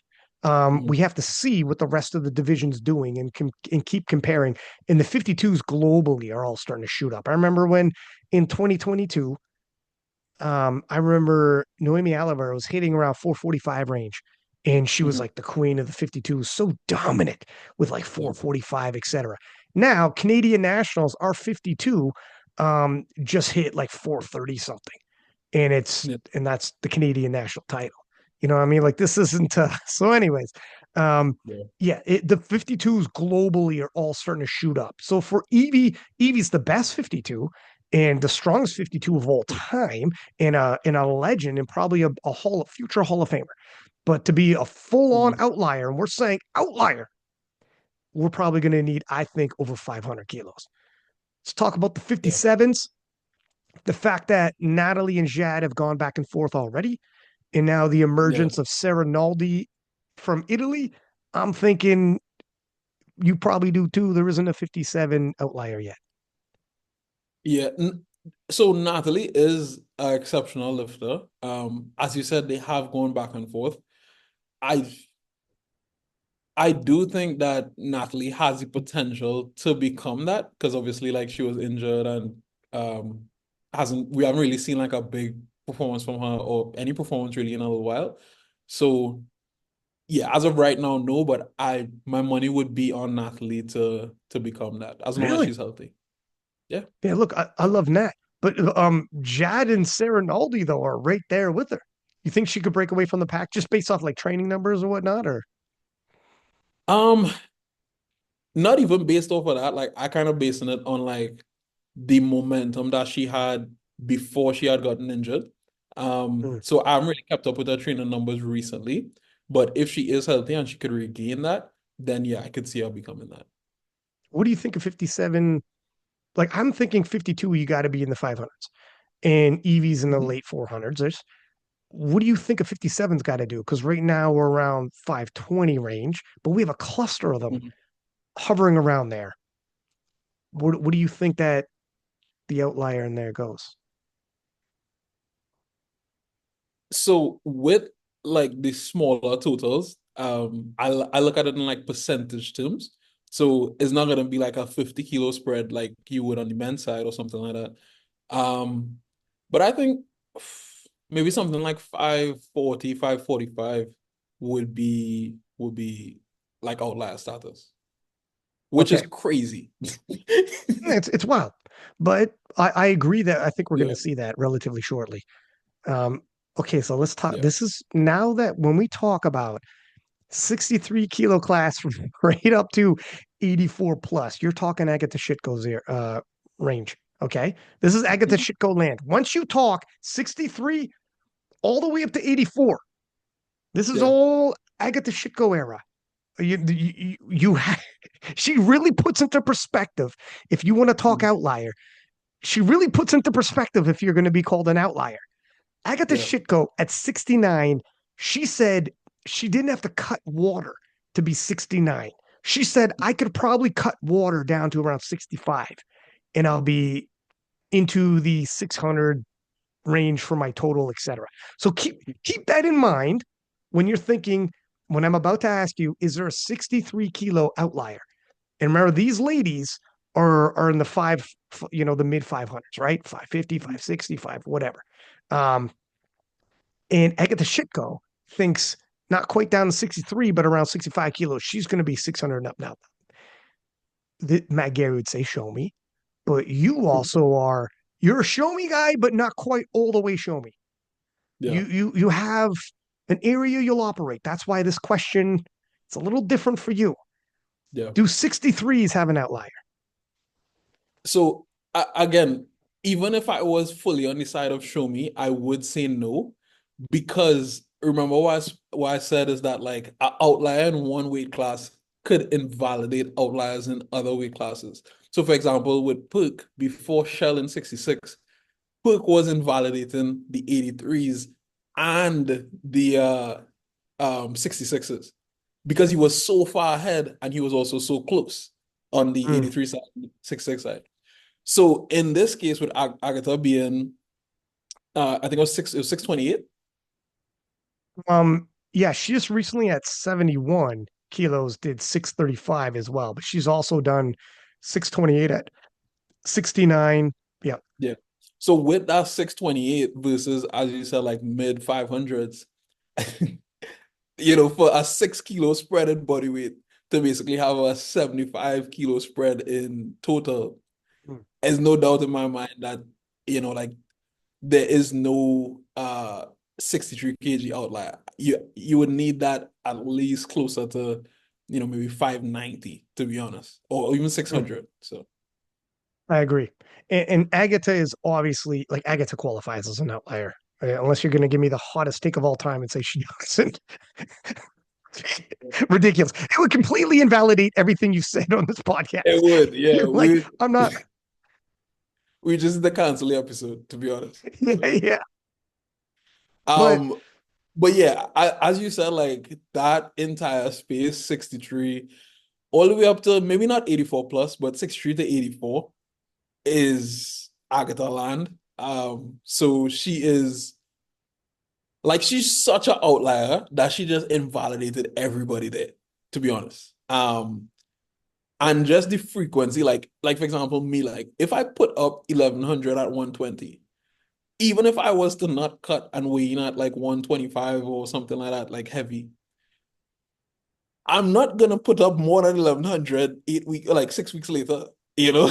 yeah, Like, yeah. so to be able to do those kind of performances back to back, to be as close as she is to Amanda Lawrence, um, yeah, without a doubt, 63, 69, 76, and 84, all Agata. So here's some. This is crazy. This is gonna get people like, a year ago, this would be the wildest to say. But Mhm. Amanda Lawrence, who has, we actually, me and you talked about who's the GOAT. And you even said Yeah. Amanda Lawrence, and I agreed Amanda Lawrence. And for sure, we would have been like, she's an outlier in 84. She's so far ahead of everyone else. It's got to be Amanda Lawrence. At one point, she actually had the biggest total in the women's side of powerlifting. There was one year she posted the biggest total. She's not in the heaviest weight class, like freak athlete. And Mhm. then comes Agatha Shitko. And at 71 kilos body weight, she's 10 kilos behind or 11 kilos behind Amanda Lawrence, or sometimes Mhm. less, depending on if you use Amanda Lawrence's latest performance. So, Yeah. do that. Is Amanda Lawrence an outlier? Um, so here's the thing. We actually started that. I remember on that podcast, the same Outlier podcast, you were like, who's the female like greatest of all time? And I said Amanda Lawrence. And then I remember like podcasts after that, people were discussing it, everybody was bringing up Amanda Lawrence. So in my mind, I was like, I started this wave. Like You I, did. you know, You did though. um, You made great points. so the thing is, again, as we spoke about with powerlifting progressing at the speed that it is just constantly, even the best athletes need to be making progress. So it's like, even with Jesus, it's like, again, I believe that he's capable of all-time world record total, tested, untested, sleeves, whatever, 1200 kg. I believe that he's capable of it. But after that performance at the first Sheffield 1152, he has like a grace period where it's like, okay, cool, you're gonna be an outlier, but eventually we're gonna need, like eventually we're gonna need a little bit more. And then it's even worse with Amanda because it's like she's not like that far ahead of everybody else, especially with Agata creeping up. So it's like with Jesus, he still has like at least like a 50 kilo spread on everybody who's competing right now, even if you're counting Timo when he was 120 plus and everything like that. So he still has the spread. Amanda doesn't have the spread. And to me, once you begin comparing someone with someone who is two weight classes down, two, three weight classes down, is a wrap. Right, son. So people spoke about in previous podcasts, like this is the thing that is gonna motivate her or whatever. If I was a man, I'd have been motivated a year ago. Like I would have been motivated when Carlina hit 600 for the first time. So that would have lit a fire under me. And the thing is, like, again, I believe you all spoke about this in the last podcast with Eric Helms, Matt Gary. I don't think that Amanda needs to do more or to be more motivated or to try harder, but I just think she needs uh to like just strip everything down and like start over with a different approach. That's what I think she needs. So it's like the downside of that is that she would need time and she doesn't have time. Mm. So it's like she kind of already missed the boat. And I love to give athletes the benefit of the doubt, but realistically, at this point, Agata will probably out total her before her total increases because she needs to strip down and then build up, and it'll probably take at least a year, if not a little bit more. So it's like that's why for me, no other 120 even total more than 1,000 yet. And I'm scared. Like because I could things change just like that. Like I'm already scared. Like I'm already like getting on top of my shit because it's like I kind of need to total 1,100 because when the 1,000 kg total start rolling in, it's gonna come just like a Mhm. like in drove. So you could never really like get too comfortable to the point where it's like, no, well, nobody's pushing me like I'm the best. It's like if anybody's even within a stone's throw distance of you, it's too much. It's too close. So yeah, Amanda, while she might be the greatest of all time in some people's book, counting longevity and titles and everything like that, for me, she's not outlier anymore. So And so a few things. How crazy is that? That the greatest of all time is not an outlier. crazy. I Yeah, mean, what does that mean? What does that say? What does that say about like you can be the greatest of all time, have the best resume ever, but you're not an outlier? yeah. It Is again, it speaks to powerlifting's progression, and it also tells us that like we probably aren't near to the pinnacle of human strength. Hmm. Because if you could be the greatest of all time in a sport, but like have somebody basically just completely disrespecting you in weight classes down,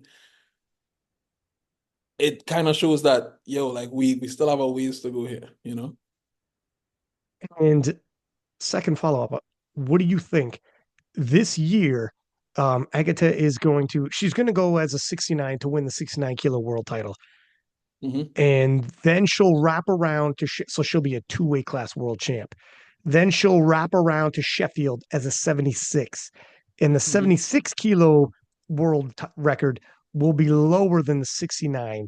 So she can be heavier and have a smaller target. She might win Sheffield, repeat, repeat, and be a Hmm. two-weight class world champion. Yeah. So when she does that, we'll stop there. We'll put a pin in the her versus Amanda. Let's stop there.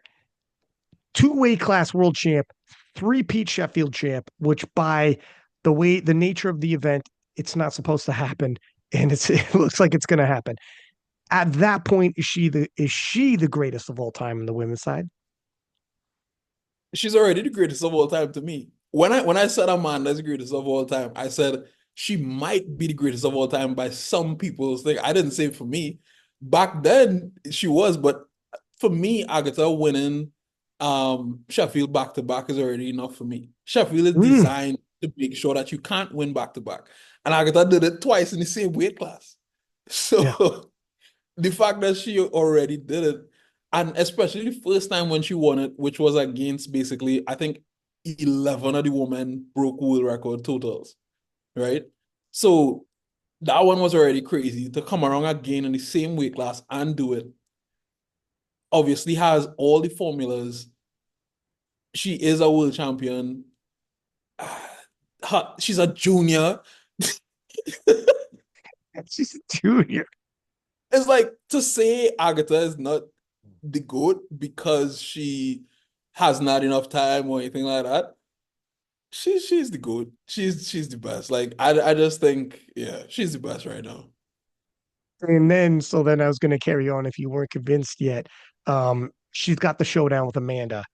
And if Amanda is the GOAT, still, if people still think that, then Ekata's probably going to go head to head with her and try to take that title. Then she could potentially be the three weight class world champion, three different weight classes of world champ, three-time Sheffield champ, and it was designed literally to not have dynasties. They want a turnover.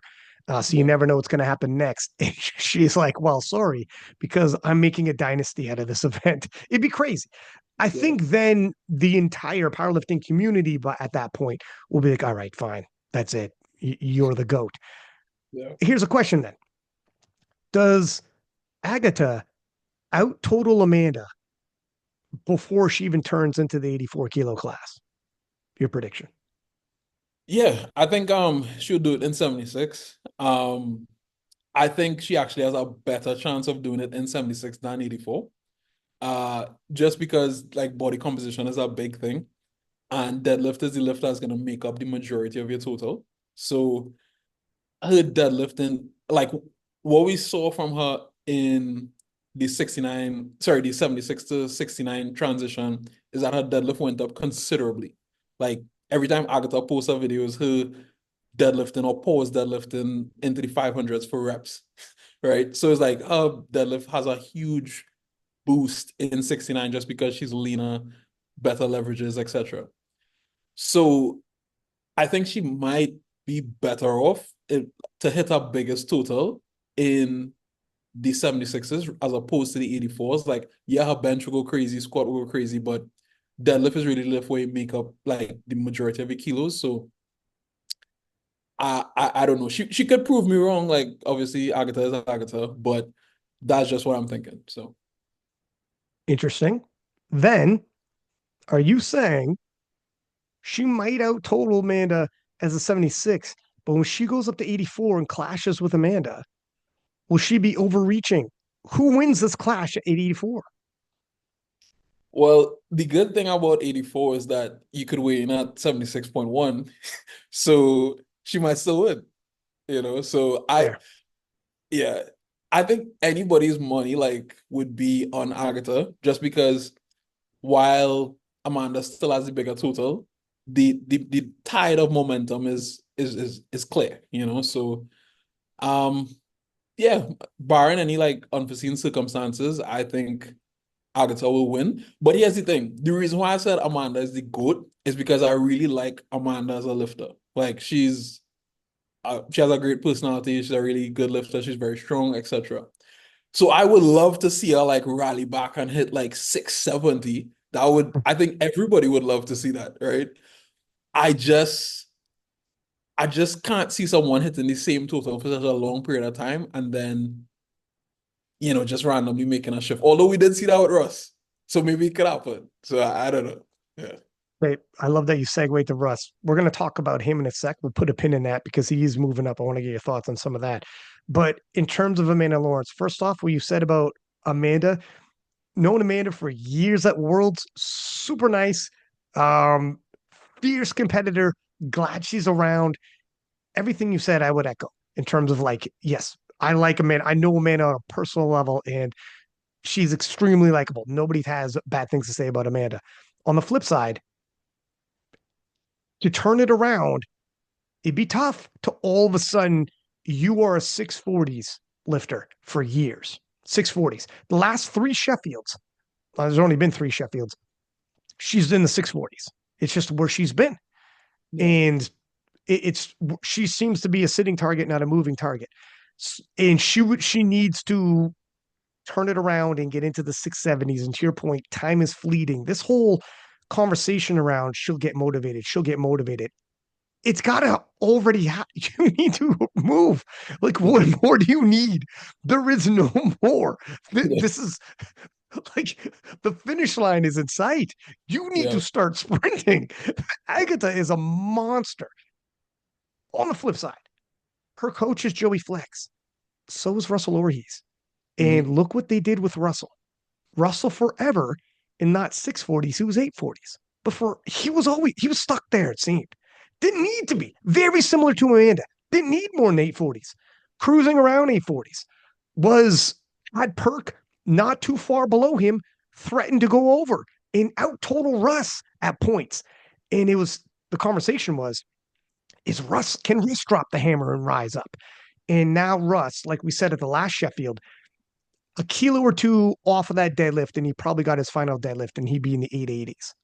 Yeah. So he found that other level. As an 83, even in the same weight class, he found it. And Joey helped them get there. Same coach, so it's possible. Very similar parallels. So it is possible for Amanda to do so. But Joey came on the podcast and talked about, or sorry, Russ did. He completely stripped apart his bench and redid it.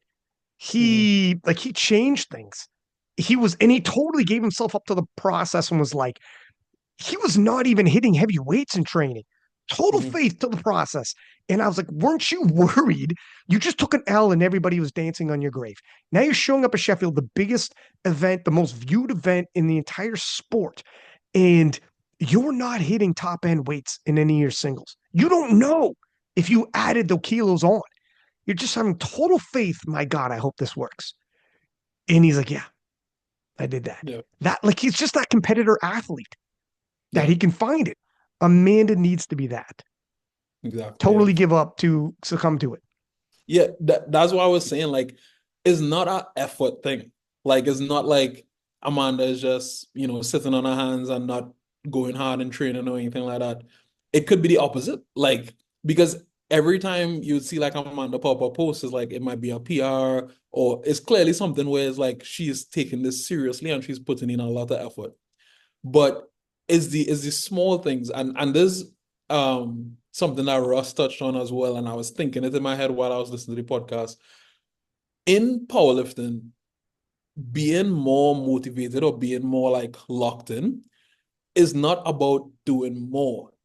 It's just simply about staying more disciplined. Like it's literally a competition of who could stay more disciplined, who could go the longest without a cheat meal, who could hit their steps, who could go to bed early, who could hit RPs accurately, who could do all these things for the longest period of time without veering off course.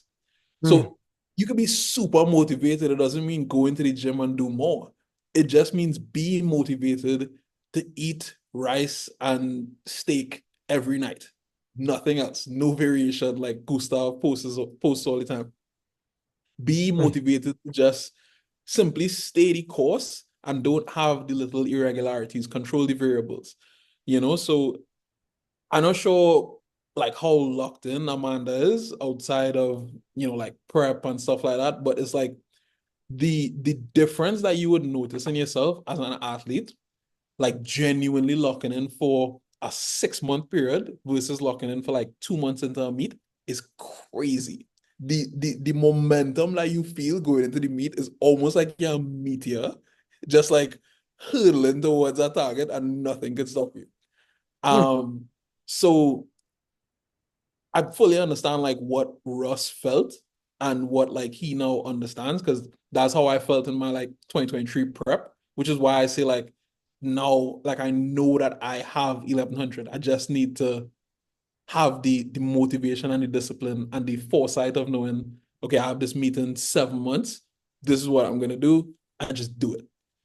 So Amanda, again, it's similar to what Sean said, right? Because I also listened to the Sean podcast. For him to hit 800 at what was it, 20, 21 years old as a junior, and then see that plateau, the idea that he somehow hit his genetic potential at 21 years old is just silly. Like it's not possible, really. So for Amanda, it's like the idea that she 5 years ago, because I don't think she's that old, so I think it's 21 as well. So the idea that she hit 640 at 21 years old and that was just her limit is also crazy. Like it's probably Good not. point. Yeah. So she has more and she can do more. It's just about finding what needs to be fixed in order to do that.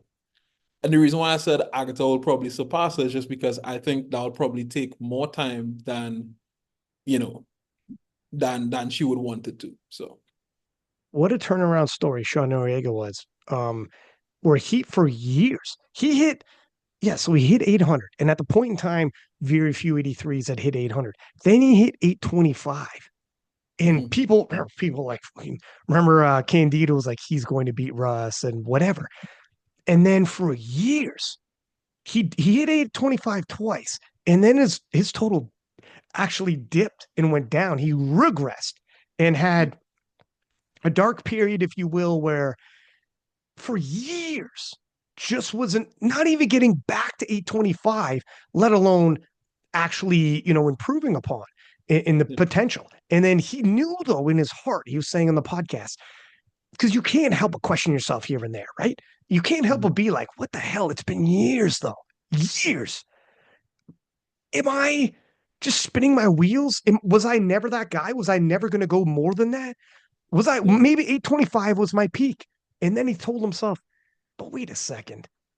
I mean, he's 28 now. He's like, mhm, how is it possible that I peaked at like 21, 22? Like, how is that possible? Does that make sense for strength? And it didn't make sense. And he's like, no, no, yeah, no, hang on. I can figure this out. But it took so much discipline and drive. And I can only imagine how going through that period, to your point of like all the mental battles he would have had.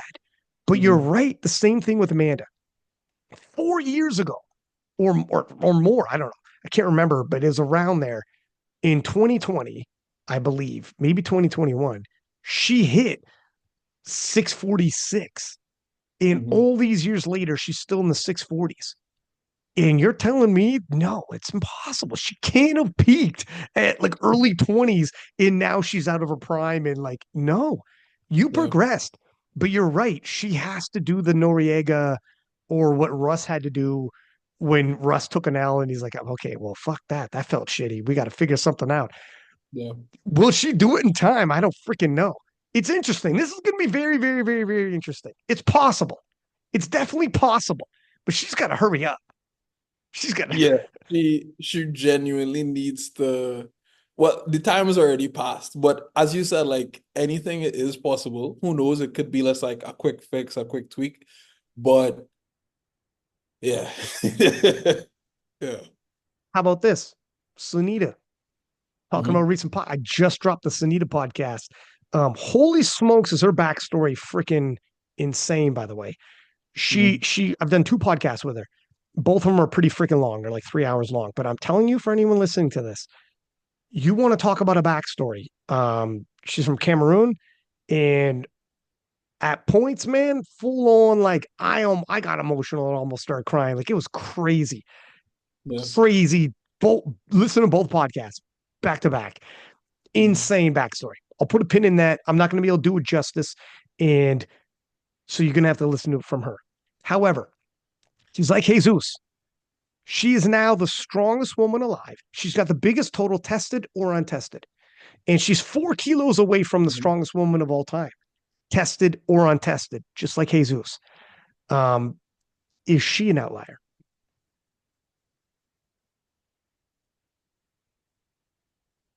Pulling up some numbers here before you give me the. Uh,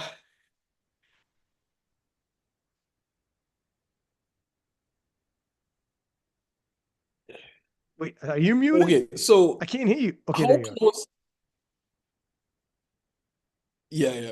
Okay, so how close is, I'm not sure, how close is Brittany Schlater and Alexis Jones to Sunita? Alexis hit 721 at USAPL Nats, and Sonita is in the 730s. But I mean, it all depends how much of a show me guy you are. But Sunita's talking 750. Sunita even said, I don't know if you saw the Instagram post, but like when I put in the stories, she's like, I think I got 800 in me. Not in 2025, but 800 will fall. That's what I'm chasing. Mm. She thought she was good for around 750 already and plans on doing the mid 700s this year, probably at Worlds. But she's like, I'm hunting down 800. Now, this hyperbolic. This is, you know what this is. Okay. I don't know. You let me know if Yeah. you need to see I more think first. I think the common thing for athletes to do in any weight class is to just simply say that they are capable of the next round number up. So, for example, 105s would say, bro, I'm chasing 1,000. Or I would say I'm chasing 1,100. I actually mean it though. But yeah, I would say I'm Yeah. chasing 1,100. Perk would say, oh yeah, 900. Or Bornstein would say like, yeah, 900, right? And it gets to the point where sometimes it seems a little bit unrealistic. So in Sunita's case, again, I'm not saying that she's incapable of that in her lifetime, but I, I again, I really like Sunita as a lifter, but I don't think this year or next year we would see anything close to 800. I do know that she got injured she had like a mild injury in the prep leading up to Sheffield. Uh, which is why I was extremely surprised to see 425.5. Like, because I think everyone in the crowd and watching would have been so satisfied with 320.5 or something. So for it to look 325.5 was just like, okay. She's a Um, monster. I need to see a little bit on the platform. So What do you think she needs to hit, or anyone 84 plus, to be an outlier? Do you think it is 800? Do you think until then, or do you think late 700s, mid 700s? What are we talking so to get to Agata status, here? I would say 800. Hmm. Like if a 4 plus hits 800, like yeah, like Agata would be like yeah, like this is your neck and neck. Um, but I think maybe 760, 770 would do it. Yeah. Okay, so this, yeah, we're big. That's big. That's big, big. But you're right. You're 84 plus. You're the strongest woman in the world. It's got to be big expect. We're talking outliers. Outlier, not the best. We're talking outlier. And you Yeah. could be the best in the world and not an outlier. There are too many contemporaries close to you. Sometimes the best in the world wins on body weight, let alone, so being the best in the world isn't Yeah. enough. That's why some people listening to this podcast, when you talked about people getting, their feathers ruffled about previously when you made your list, that's what it was, man. People like, I'm a world champ. I'm the best. It's like, Yeah. that's not what I'm saying. I know you're the best. I'm not saying you're not the best. I'm saying you're not Mhm. an outlier. Like the 66s previous to Shell Yeah. all had the same total, and Kasim San won on body weight. He would not be an outlier. He'd be the world champion. You could see, like there's a difference, and world champion's phenomenal. But yeah, there is a difference there. What about the untested? How many outliers do we have in the untested? Are you paying attention to the So untested? I pay attention to some extent. It's not like I watch the meets or anything like that, but I would obviously see like the Instagram highlights and everything. I think that on the untested side, the outliers are John Hack and Colton. I think that's honestly just about it. And I was thinking about this when I was watching like some of Colton's lifts and stuff like that. And in my mind, I was like, is this what happens when like someone who would have been an exceptional tested lifter goes untested? Because to me, he basically just like coming in and just like absolutely shitting on everything that was done on the untested side. And I could only think in my mind, it's like, where would he line up as a tested lifter? Like, if he was, let's say he was like a 105 on the tested side, like, where would he be at? So yeah, I would say those two are the outliers on the untested side. It'll be harder to get there if you don't have the depth of talent, which is they don't have as many lifters. What about on? Is there a outlier on the women's untested side or not currently? I think there would, but I think women's untested powerlifting. So yeah, I think women's untested powerlifting is in a worse spot than men's untested powerlifting. And men's untested powerlifting is already in a rough spot. So for me to even know if there was an outlier would be this is probably lack of knowledge more than anything. So I would say no.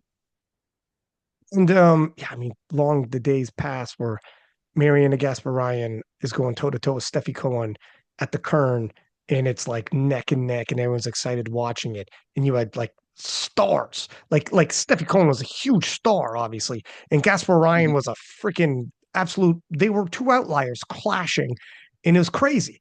And Yeah, we actually watched like they had a clash, they had a showdown. And when people were watching, came down to the like right to the last deadlifts. It was amazing. yeah, And that was 2019, man. We're like half a decade later. We're still waiting for something like that to happen again.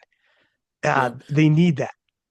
And that's why the statement from Colton was so interesting to me because it's like even on the untested side, you saw the benefit in like that like 2014 to 2019 period of those rivalries where you had like those big untested competitions where you had Larry Wheels, Kevin Oak, Dan Green, Mm. all these guys. It's like although big totals are great, people kind of want to see the best go against the best, regardless of like how big your total is. So yeah, God bless. Colton's only competed once outside of his nation, but if he had gone the tested route and he tasted worlds and yeah, got a taste for that, I know you only know what you know. yeah, So he feels motivated, and that's good.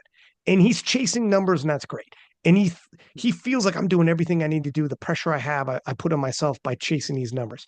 But if he felt what it's like to go to worlds and felt what it's like to have rivals all over you, it felt what it's like to win and then take L's in front of the world, like Russ, and then have to double down and do everything you can because you're going to take another L again at like a Sheffield. If he went through all that, I wonder if he'd feel differently, or I don't know. And I do agree, like he's a phenomenal talent, and he could. People aren't married to their ideas and opinions. It yeah, changes. He might still later on, he might grow tiresome of chasing numbers and be like, I want a rival. And if Mhm. a rival appears and he goes head to head with like a John Hack or someone, who the frick knows? Maybe he'll feel differently if he goes head to head with somebody and it's a super big rivalry. Who knows, right? We'll see. Like you've said, you changed your opinion on some like previous podcasts that you've said, and you're like, you know what? Now I'm recalibrating some of my opinions on this. Yeah. So we'll see. But I think you would have different ideas on it. Let me ask you your opinion on this. Mhm. Russell opting not to do PA Nats as an 83, Yeah. thereby not doing Worlds as an 83 or closing the door an option of. Obviously, some people would say, don't think you'd get through PA Nats on the world team. Um, and then instead focusing on World Games, final 83 performance, and then going Mhm. 93. What are your thoughts on that? What would you say? Yeah. I think it's a great decision for him. And it's a like a really good time. I if I was him, I would be a little bit salty that I didn't get that last deadlift at Sheffield, just because like a 880 total and Mm. second place at Sheffield would be, although he won the battle of the 83s, it would have been just so much sweeter to have a 9 for 9 second place at Sheffield, 883 total, I believe it would have been. Um, that would have been a beautiful like send off. But I believe you guys spoke about on the podcast as when he has the opportunity there to possibly win on Formula if Austin isn't going to be there. So um, I think, yeah, as I said, I think it's a great decision for him. Like the turnaround time between Sheffield and Wills, sorry, between Sheffield and Peanuts is just like too short of a time for him to really come back with anything like significant. So for him to like come back and attempt, let's say 885 or something like that, would probably not be feasible. So yeah, I think it's a great time, and he also already has World Games, so I fully agree with his decision. I do wonder though. I was thinking in my mind, I was like, what would he do if by some means or some way his total from Sheffield won him the world spot? So this is the conversation. This is it. Because it's not, Yeah, look, if you got the last deadlift, it would have been obviously a lot better in terms of his chances. 880s, as yeah, much as we're all high on Joey B, Joey B has, I mean, he's been injured before in comp because he shifts insane weight, especially for a guy yeah, that size and the guy that young. He's been injured in competition and, had off days. If Joey B even has a slightly off day, if you think he's good for 900, which I would agree he is, and he has an off day, 880s is right there. That last deadlift would have applied a lot of pressure on yeah, Joey B. He can't miss. He's got a PR. He's yeah, got a PR's total by almost 20 kilos, by the way, just to beat what Russ put up. So it's yeah, not a small ask. We can't just crown Joey B like that. yeah. But to your point, that's 880s. Russ is still in 870s. That's still more than Mhm. Joey B's ever done. Even though we're already Yeah. crowning, the coronation of Joey B feels imminent, it's Yeah. still a decent sized total. What Mhm. if Russ gets that world spot? Now Russ has got worlds and world games back to back like that. But how do you Mhm. resist the temptation of adding another world title to your resume if you're Russ and you want that resume that's untouchable? You want that resume that's my first world championship was 2019. My last world championship was 2025. That's a spread, my friend. Try that Mhm. sometime. That's, I mean, you legitimately are. You did 2018 and you out totaled the open as a junior. So you're doing the same, but still you understand how difficult that is. It means all of the Yeah. improvement that powerlifting has seen, and we've seen a big improvement. He's like, I've stayed up with them. That's huge. I don't know, man. I think he takes it. You think? I think he takes it. We, What do you think? we, I I don't know. I would doubt that he takes it just Oh, because it would basically although he would have an opportunity, okay, yeah, I think he'll take it actually. How long is the time period between World Games and Worlds? think it's like 2 months. It's not big. And obviously World Games, you're flying from US all the way to China. So the last week is like a wrap. Like you are gonna travel and then be adjusting to an insane flight and time zone. So you the last week you're gonna be probably over there in China. Um you were freezing on me. Did you catch what I was saying?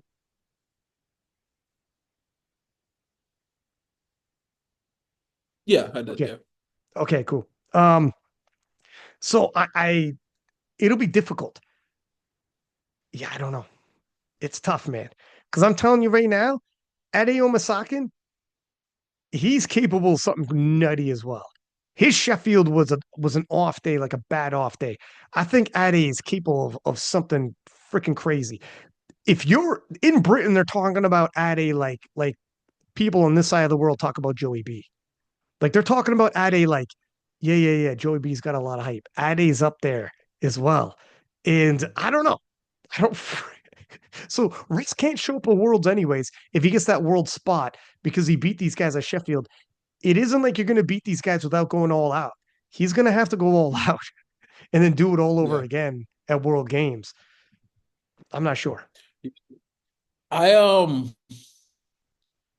firstly, one of the things I thought about, right, just with the like speed that powerlifting progresses. Remember when like Ina still has like a crazy deadlift, right? But remember when he was just like leagues above everybody else in the class? And now Mm, you have Joey and Adi that are just, basically like they're right there with him in terms of yeah. like, I guess successful pulls. Like nobody's loaded more than he has, but in terms of successful pulls, everybody's right there. So that's crazy. But yeah, I think the smart thing to do, like if he's expecting a huge performance at World Games, the smart thing to do would obviously be to prioritize that. But I mean, another world title would then put him even, just Yeah, yeah, try to beat that resume. It's very difficult. And his reign at the top too would be 2019 all the way to 2025 and then yeah, it's crazy. That's a hell of a run to be the number one in your division. I think it'd be very difficult. He would have to think on that. Now, what do you think about him by bypassing PA Nats? He was saying, like, yeah, people are going to be, he thinks there's going to be several people at PA Nats who will go over his what he put up at Sheffield. And obviously, you're going to have people saying, like, oh, you're dodging these guys. What do you think your opinion on that is? um, I think while he might be dodging them. So, for example, let's say there was no the second best person in the class was at like 820 or 830 or something like that. He probably, well, he probably wouldn't have even done the meet because has his total from Sheffield. But if he thought that he could win, he probably would do it. But the thing is, sometimes dodging competition is the smart thing to do if you know you're not going to be at your best. So, if, for example, let's say he didn't do Sheffield and he was just prepping all the way into P and Nats, that would be like just you just outright dodging because you have enough time to prep. But if you know that for a fact that okay, best case scenario at you know, P and Nats, I'm gonna be able to put up 850 or I'm not going to be able to beat what I did at Sheffield, then it doesn't make sense to compete. So I don't think that dodging competition is a negative thing. I just think he's just playing his cards to his advantage. And as he said, like he's 30 now. He's not that old, but at the same time, he's not Agata, where he could just back-to-back competitions and just PR it total. Like, so although he might be dodging competition, I think is the smart thing to do at this stage. So I agree with you. And this is what I'm saying, where people will be like, yeah, you don't want none of Joey B. Look at Joey B is going to do whatever he's going to do, but Russ has to look at this like, obviously, he's doing Sheffield. That Sheffield performance, there are people who are have conflict with Russ, posting up in their stories. Look, we don't got to be coy. Him and Petrie have gone back and forth openly, so this is by no means backdoor yeah, conversation. Ian Petrie was posting up saying, "Hey, look it is what it is, my man. That was greatness, though." like that Sheffield Hmm. performance, to see for him to have taken that L, what it means for him to have come back and face Germans all over again. Oh, by the way, throw in Ade, who's supposedly the next guy and just might be, and to face that and beat them outright in head-to-head competition and reclaim the number one total in your weight class for his legacy in the history of the 83 kilo class, so important. And for him to have done a Sheffield, the biggest powerlifting, that the numbers is the biggest numbers we've seen. It's year over Yeah. year, Sheffield's getting bigger and bigger. He needs that. He needs that. It meant so much to his story to do that. So you sacrifice everything after that. Nothing matters after that, including PA Nats, including the next worlds, including you need this. Was he going to back Yeah. down from Gerrans after he lost to Gerrans? You had to do what you had to do. So we wrap that Mhm. up perfect. And to your point about PA Nats and turnaround, yeah, he could show up, but if he knows in his heart of hearts, look at when I went from Worlds to to Sheffield, I threw on all those Mhm. kilos onto my total, but I did 6 months hard and peaked like that. I am not going to do that for PA. I'll be strong, but Mhm. I might not move my total at all. As a matter of fact, my Yeah. total might come down a bit because I'm a little cooked. Yeah. I went all in there. If you know that Mhm. in your heart, like, look, can I do better than when I did at Sheffield in that quick of a turnaround? If the answer is no, then just leave your total for Sheffield and see if someone beats it. You're right. Yeah. Why show up just so someone could take a win over me? And I Mhm. maybe my total comes down. Like, why would I do that?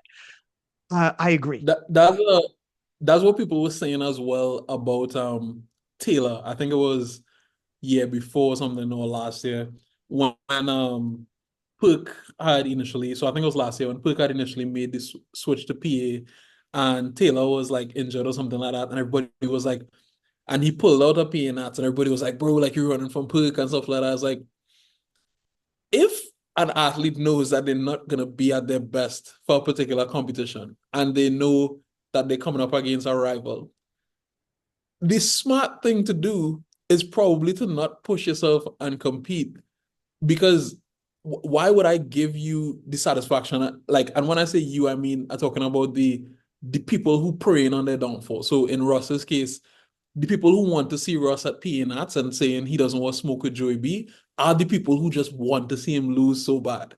Yeah. In Taylor's case, Yeah.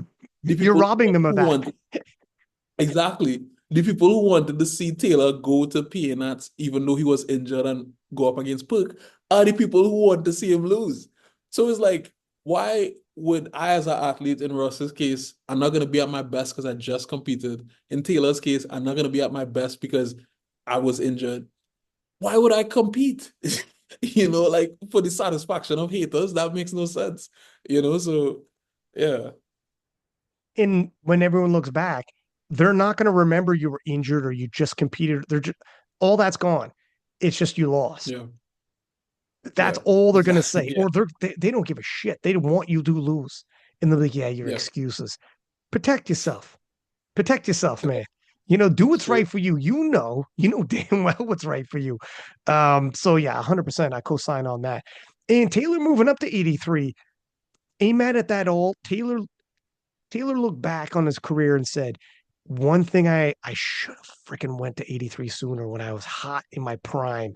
I should have went to Yeah, 83 for at least one of those worlds and try to collect a world title. There was a yeah, moment there when, oh, it was so close. And he goes, I could be a two weight class world champ, but yeah, coulda, woulda, shoulda, man. That's yeah. that looking back 2020 hindsight. Yeah, I think there's something to be said about progressing in weight class when you kind of like have the momentum too, and you have like also age on your side and everything like that. Because even with me, like I think that, back in the day, 2018, I would have like 2019, I would have been a great 105. But I think one of the things that has kept me just progressing in strength, obviously, and then also just like being at the top of wherever I am was moving from 105 to 120. Like if all these years I kind of like kept myself down in 105, then I feel like if the weight class would have like caught up, you know. because a lot of the people who are the best in their weight class, like for example, Joe Bornstein or whatever, they're coming up from a weight class down. So they have the benefit of um I have the extra calories, I have the extra body weight coming on. Like even Bob, for example, um, he's gaining a weight class. That's why he's gaining all his strength. So I think progressing in weight class is also something that like a lot of lifters should be looking into. But you get to a point where you're just so comfortable in the class and you're also seeing so much success that it becomes a little difficult. You have people who see what Shell did, see what Agata's Mhm. doing, and they're like, man, if I could retain my total, and they compare it to the weight class below. But on the flip side, look at Joey B. He was a 75, moved up to 83, and look at him as an 83. He was a Yeah, 75 in USAPL. If anyone's doesn't know, like they have 75 for some fucking reason and not 74. But anyways, and he was clearly below Perk, right? Perk was winning in head-to-head battles with them. He goes 83, and now he's like, Perk, you want a head-to-head now? It wouldn't even be fair. We'll do it on points. We'll do it some other way yeah, because you will never again out total me in a head to head.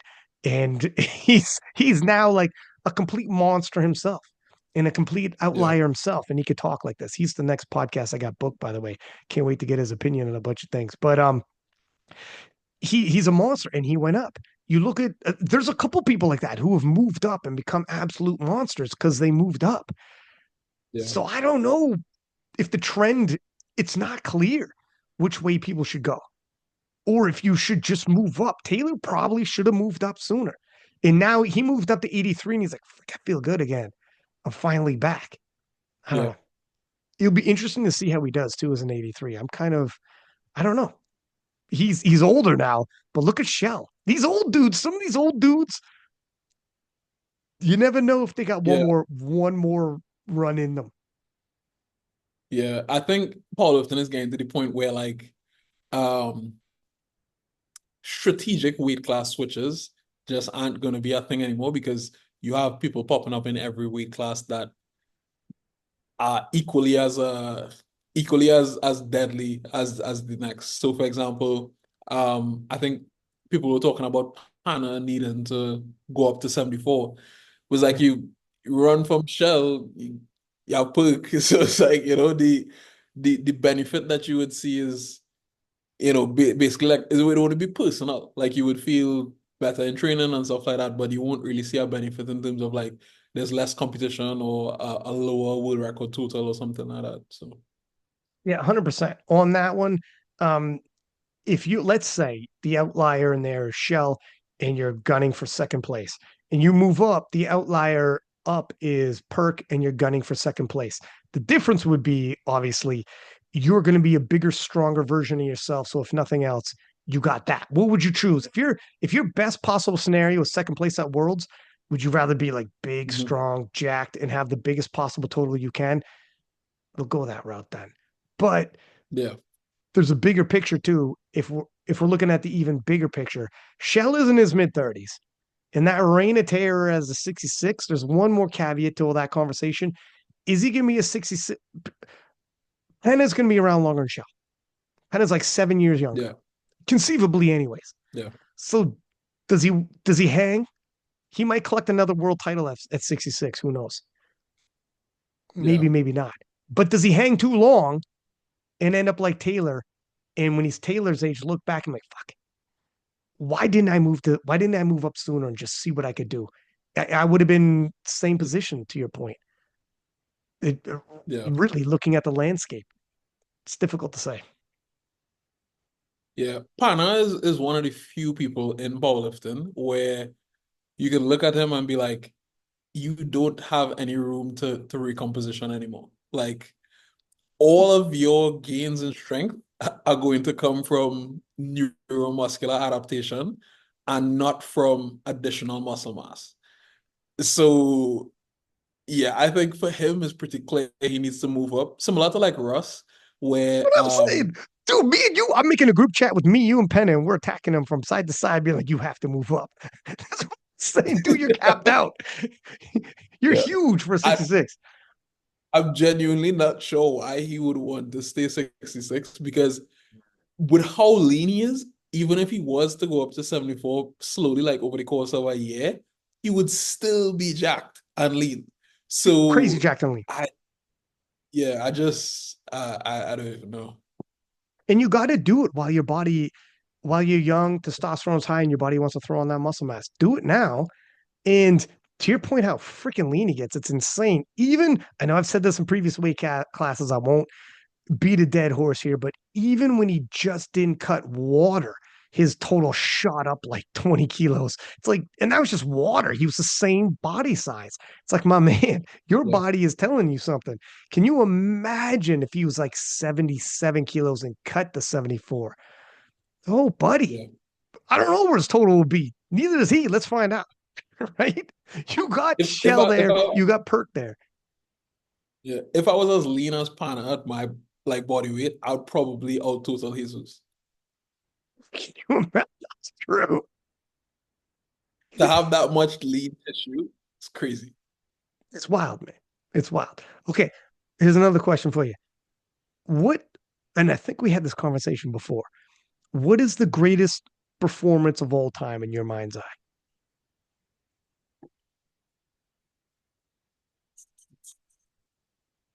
The greatest performance of all time on the men's side.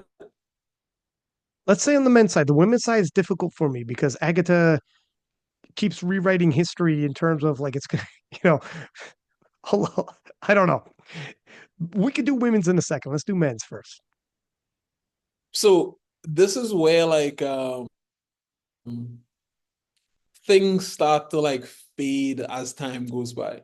Because 1 year ago, a lot of people would have just like instantly just like, oh, Jesus 1152.5 at Sheffield or Hook 851 at 70, just over 74. Right. Or they even might have said me with my 1045 at 120. Uh honestly, I don't even I don't really think I have an answer to that question. Like I feel like as time progresses, things become less impressive. So all of those totals now to me are just kind of like, yeah, that was cool. Like, like it was cool. So I think that there is room for somebody to do something that would now take the title of best performance ever. Like if we were to see like a 920 from Joe Bornstein, yeah, that's that's greatest performance of all time. If we were to see, let's say Keenan Pop 1,000, yeah, greatest performance of all time. So I just think, at least for me, maybe I have the most recency bias out of everyone in powerlifting, but I don't think I have an answer to that question on the men's side. What about does it matter where it's done and against whom? Yeah, definitely. Which is why for me, I would have had Jesus edge out Puck in 2023, just because it was the first Sheffield. It's literally the best of the best, champions are champions, biggest stage, most amount of people, international meet, biggest total we've ever seen tested or untested in sleeves, 600 bench, 900 deadlift, 1,000 pound squat. You couldn't ask for more. So Mhm. yeah, I guess if I was to really give an answer, it would be Jesus still. Um, but again, I do feel like I still need to see more from him. So Well, I am 100%. Um, I feel you in terms of we're progressing so fast. What previously was amazing is now just very good at with certain performances. I know I understand completely when you say that. I also agree with you. I think it's still Jesus for everything you just said. International level judging, and we know how difficult that is. It was the biggest event of all time when it rolled around, and it was the first Sheffield, yeah, meaning it's so special. And we didn't know what to anticipate. We didn't know what was coming. And for him to have gone 9 for 9 in the biggest performance, tested or untested, of all time in our sport, period. yeah, Like significant wise, historical significance, tested or untested, period, the biggest performance we've ever seen in our sport on the biggest stage in the biggest event ever. How many Yeah. times have I said biggest in that sentence? Like, Yeah. makes it easy for me that I would say it's Jesus. But to your point, if it stays that, I think over time it'll deteriorate due to people like you. Like if you do 1100, 1152, does it look as impressive after a while? Not if you do, like if he's got 100 kilos spread on you, that's one thing. If you reach that milestone of 1100 kilos, then it becomes, wow, freak. I mean, it's good. 1152 is amazing, but Rondell hit 1100 at like he's half his size. Like it becomes things change as time goes. So you can't rest on those laurels, but it doesn't change how we felt when he did it. It doesn't change the impact it was in the sport at that time. But as you look back, we're not standing still. So I agree with you on that as well. I think we're on the same page. I would lean towards Jesus due to everything I said, but that could change in another. We're getting close. In another year or two, might have a different answer. How Yeah. about on the women's side? I'm a stitch when Agata did 600 kilos at Sheffield. It was Mhm. so freaking crazy as a 69 to do 600 kilos, and she went 9 for 9. So it was literally perfect. She head to head beat Gara, Leah. I mean, those two are Hall of Fame women in their own right. Multiple time world champs. Leah's a champ in two different weight classes. Gara's a champ in equipment, out of equipment, two different weight classes herself. Like those two ladies are legends. And Agata steamrolled them and Mhm. hit the 600, hit a milestone, hit a barrier. We never thought we'd see a 69 kilo class. Sheffield, biggest comp. So she had head to head competition, the biggest event, hit that big round number that we talk about, and went 9 for 9. It felt like a crazy moment. Yeah. And then the next Sheffield, it didn't feel quite the same because she's like a victim of her own success, first off. Now there's no surprise, no nothing. But she did 628, and it's incredible. It's a back to back. She didn't go 9 for 9, though. And afterwards, you got to be careful what you say. She's like, a little disappointed in my performance. I was hoping I did more. It's like, I get to remember, if you are hyped and you celebrate, we celebrate with you. If you're down, we kind of view it like that too. It impacts. It does matter. You got to celebrate on the platform. If you miss your final debt, here's what I would advise everybody. If you win Worlds or Sheffield or anything, but you miss your final dead, celebrate like you just won the lottery, and we're going to have the same feelings about it. And we Yeah. remember our feelings attached to performances. That's why, even though the second Sheffield was bigger, you might say the first one was a finer performance in the historical significance of what it meant. I don't know. I don't know. Am I crazy? I'm not saying for sure either. I might lean towards the second. What do you think? So I think that's an exceptional point that has never been spoken about with best performances of all time. Going 9 for 9 is so critical Mm, in a best performance of all time because it doesn't change the numbers. Like, for example, you could achieve the same total on a 7 for 9 day, and it could technically be the best performance of all time. But the way how you feel when somebody finishes the meet in style, so they finish the meet with a successful deadlift on the third, they put it down, they have the celebration. It's almost like, yes, this was the best performance of all time, but I'm also putting my stamp on it at the end mm, and saying, like, I did this in fashion. I didn't just do mm. this, I did it in fashion. I did this and I had more to some extent, you know? Yeah. And that's critical. So I think Agata failing her last deadlift on the 628. Obviously, 628 versus 600 is insanely bigger, almost 30 kilos. Um, I think you might be right. I think you might be right because on top of the 9 for 9 factor is also the shock value. Shock Yeah. value is is a really big thing with these performances. So it's like going into um the first Sheffield with like the Jesus example, is like we expected him to do something big, but we didn't expect him to do something that big. And in the fashion that he did with the 9 for 9, it basically hit every milestone, etc. We didn't expect that. So I think shock value is a big thing. So I would probably still lean towards the 628 for me personally, just because like I wasn't there at either Sheffield. So in terms of the emotional aspect of it, I wouldn't be factoring that in as much as you might. And also because even though the 600 was maybe more significant, the 628 is so much bigger, like almost a 5% increase on the 600, that to not give it to the 628, let's say she did 610 or 612, for example, I would have still given the 600, but 628, Right.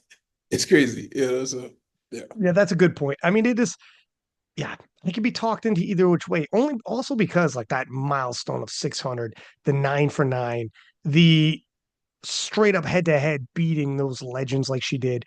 And then coming, so then it was so impactful and you will always remember how you felt when you seen it. Then the next year you anticipate certain things. Yeah, You're actually, yeah, it's not fair, but it's true. You anticipate it's got to be this, and it wasn't 9 for 9, and etc. Like for instance, in the fact also the last deadlift, like Taylor's 838.5, he missed the bench on commands. Okay, he got a little spicy, and he jumped the command.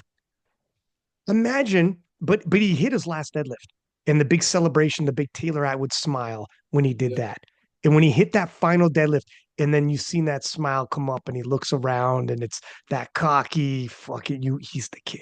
You knew yeah, in that moment he's the king.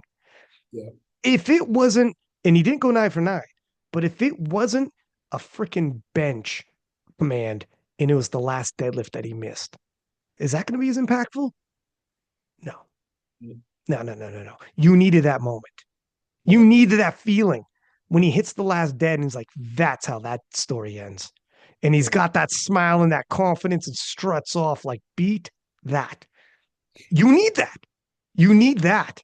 There's something in when we're talking about performances, that's all part of a performance, is the end of the right, performance. yeah, So that's the only reason. But you're right.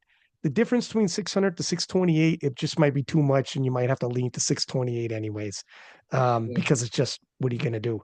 But yeah, I, what was interesting there, like as you said, like the key word is performance. Like we're not talking about the greatest totals of all time. that's right. Talking about performances.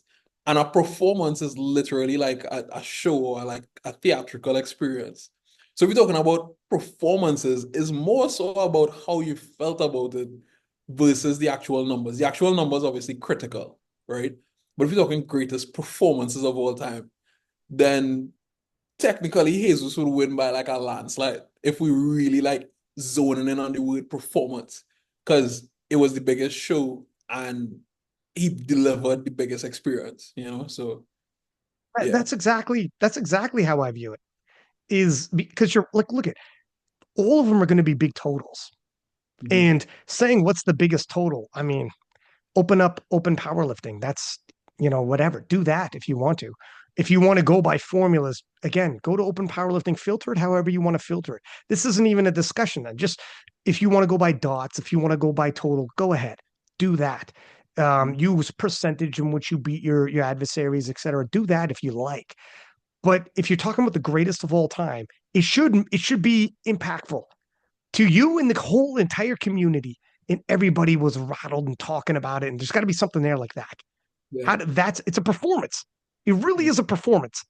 And Jesus in that moment, the first ever Sheffield international, and everyone was talking about can he beat international standards due to the world championships preceding that at Yeah. 2022 Worlds. If you remember, there was controversial calls, and Red Light Rory was born, and the whole controversy around that people forget now, or some do anyways.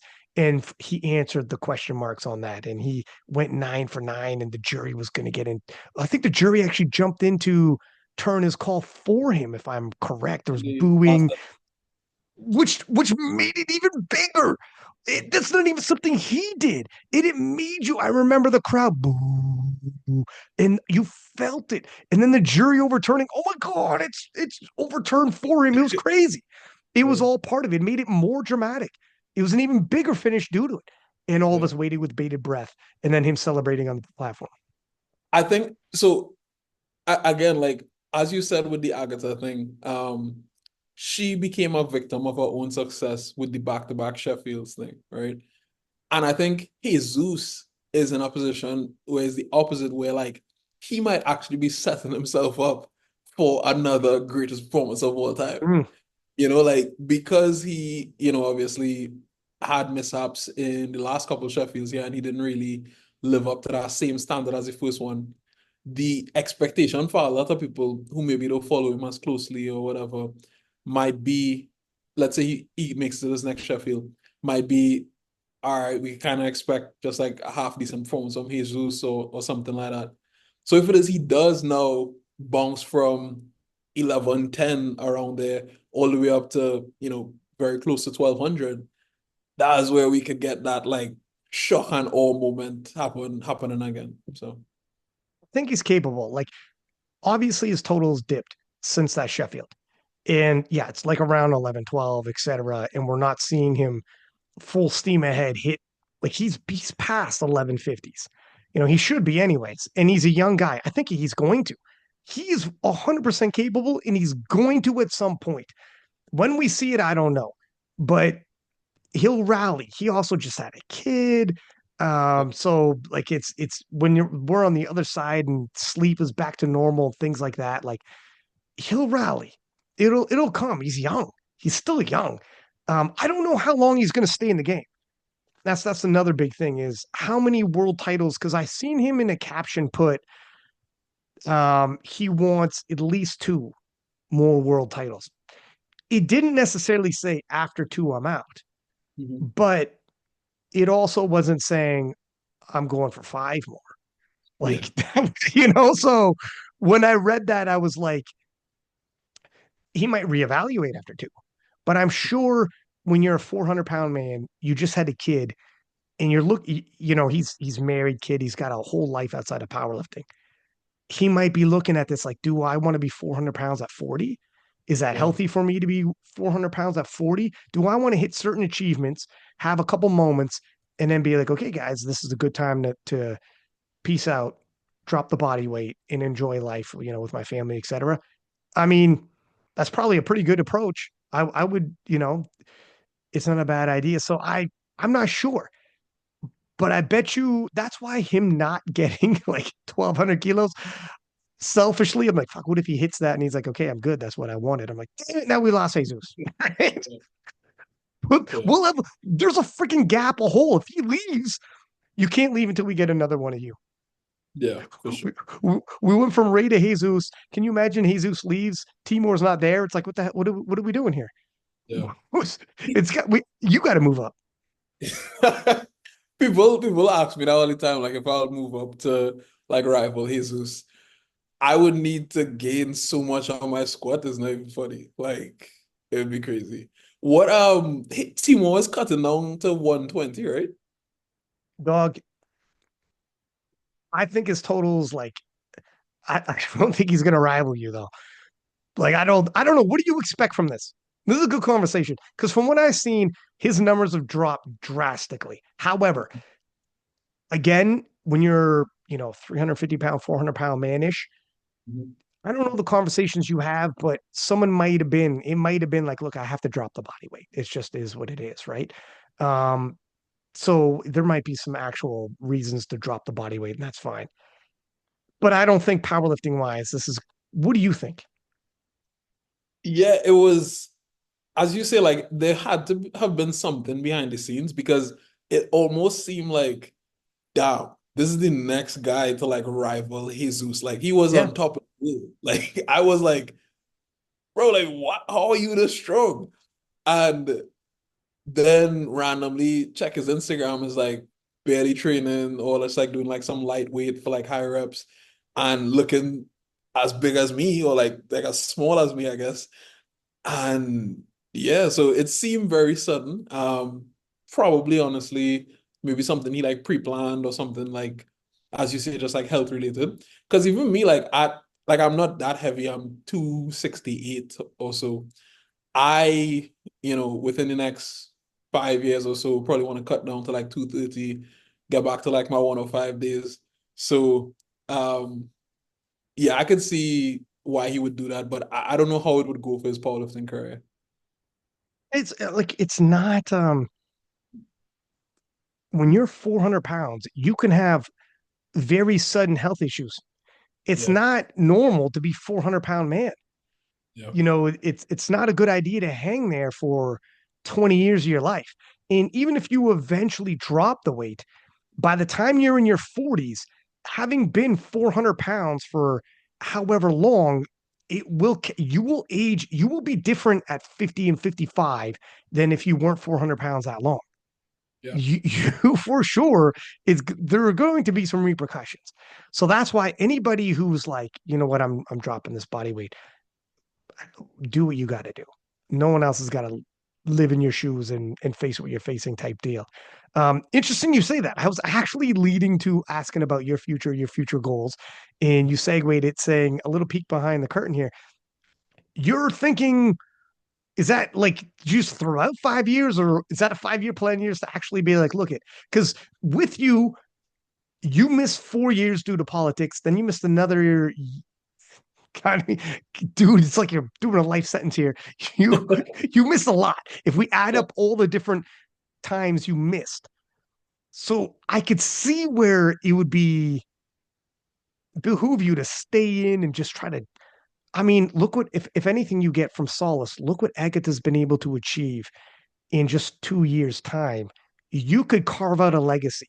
You're still in your 20s.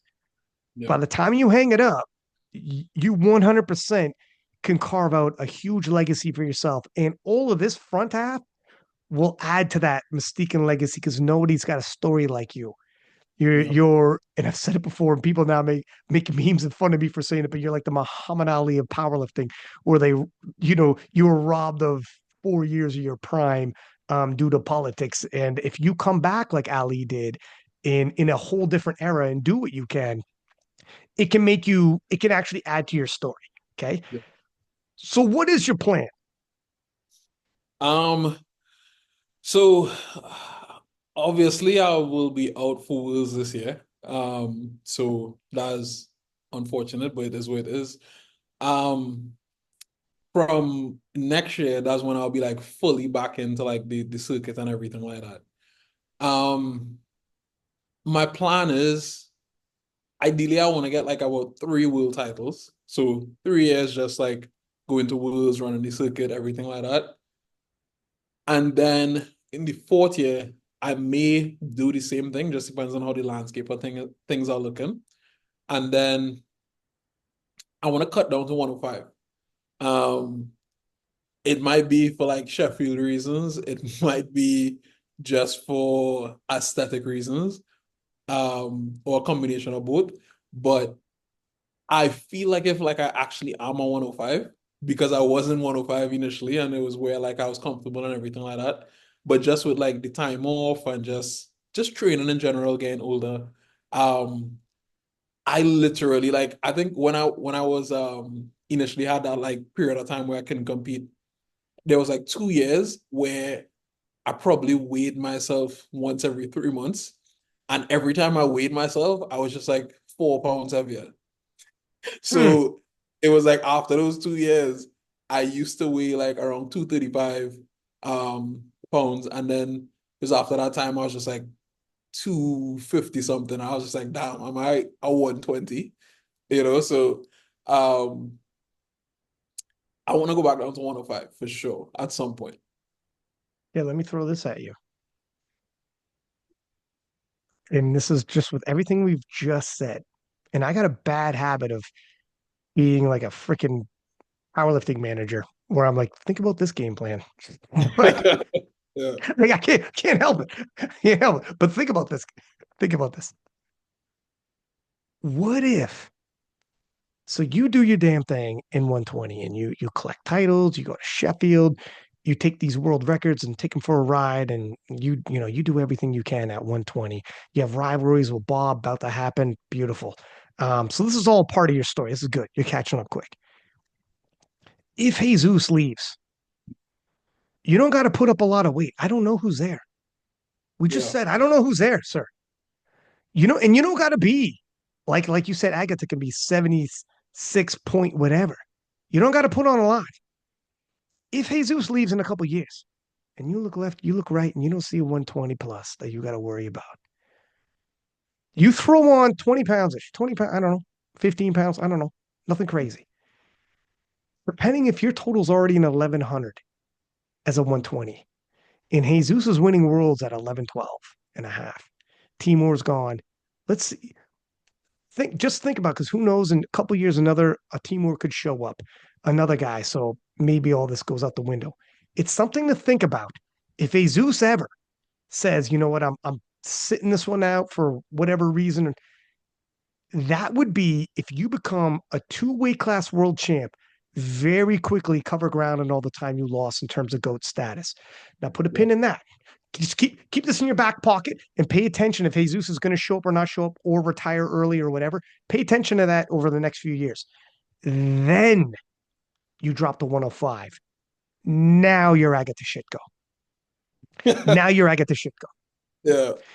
You very quickly have done the old fast track in 3 or 4 years. You're bypassing goats like she's bypassing Amanda Lawrence. You're bypassing whoever the shit you want to insert by doing that.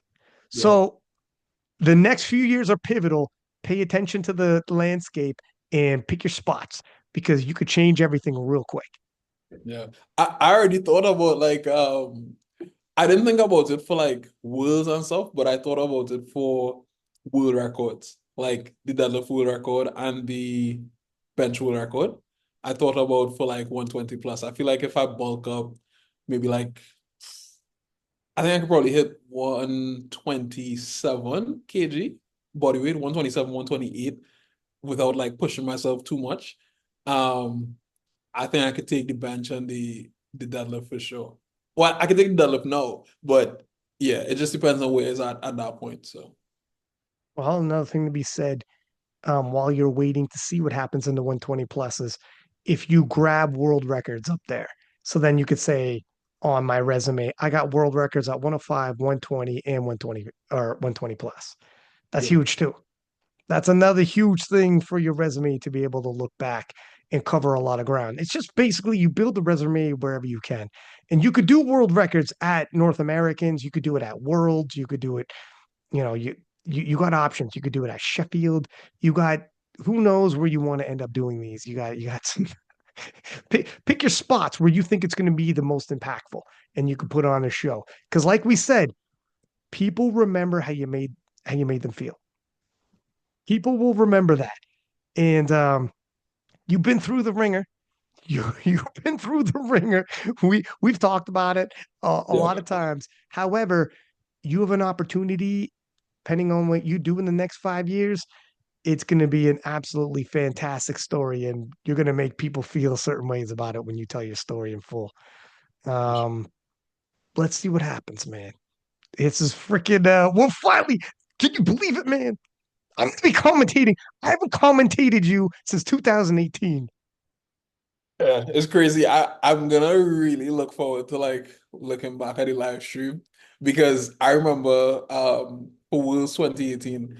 I specifically posted screen recordings of the live stream because the commentary was so funny. Like it's Dude, just like yeah, dude, yeah. because you came out conceivably out of nowhere. It was me and Tom Keene, another Canadian. He's in the Masters, and we were both like, remember, we're like, what the hell? I can't remember everything I said, but it was funny too. I remember.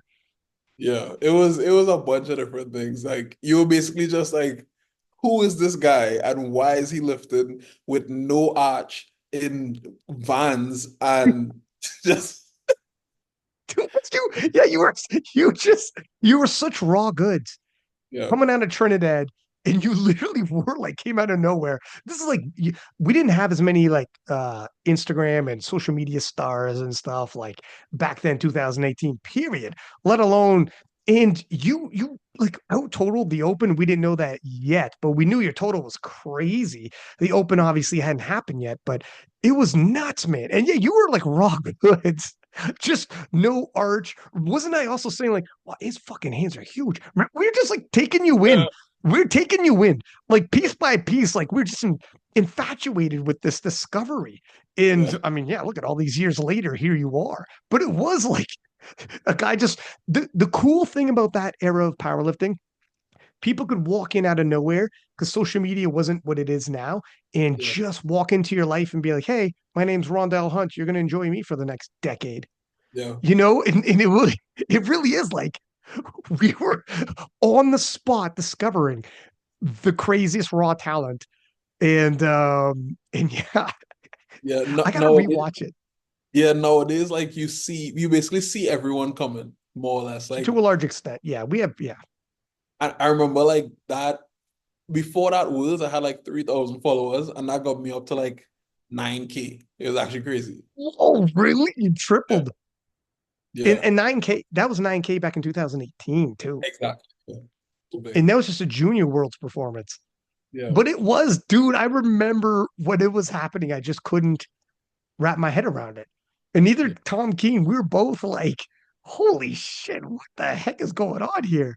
And then obviously as the week progressed, this is when juniors and open had the same world championships. As the mhm, week progressed, we're like, yo, that guy won, like everything. Like he out totaled the open. Like, holy smokes. yeah, And even though like whatever happened after that, we didn't see you again for another 4 years, the impression you made and everything, that also is a piece of your story. Thank God you had the performance you did and did everything you did. yeah, Talk about a freaking introduction, dude. yeah. Anyways, all that to say, you're back, man.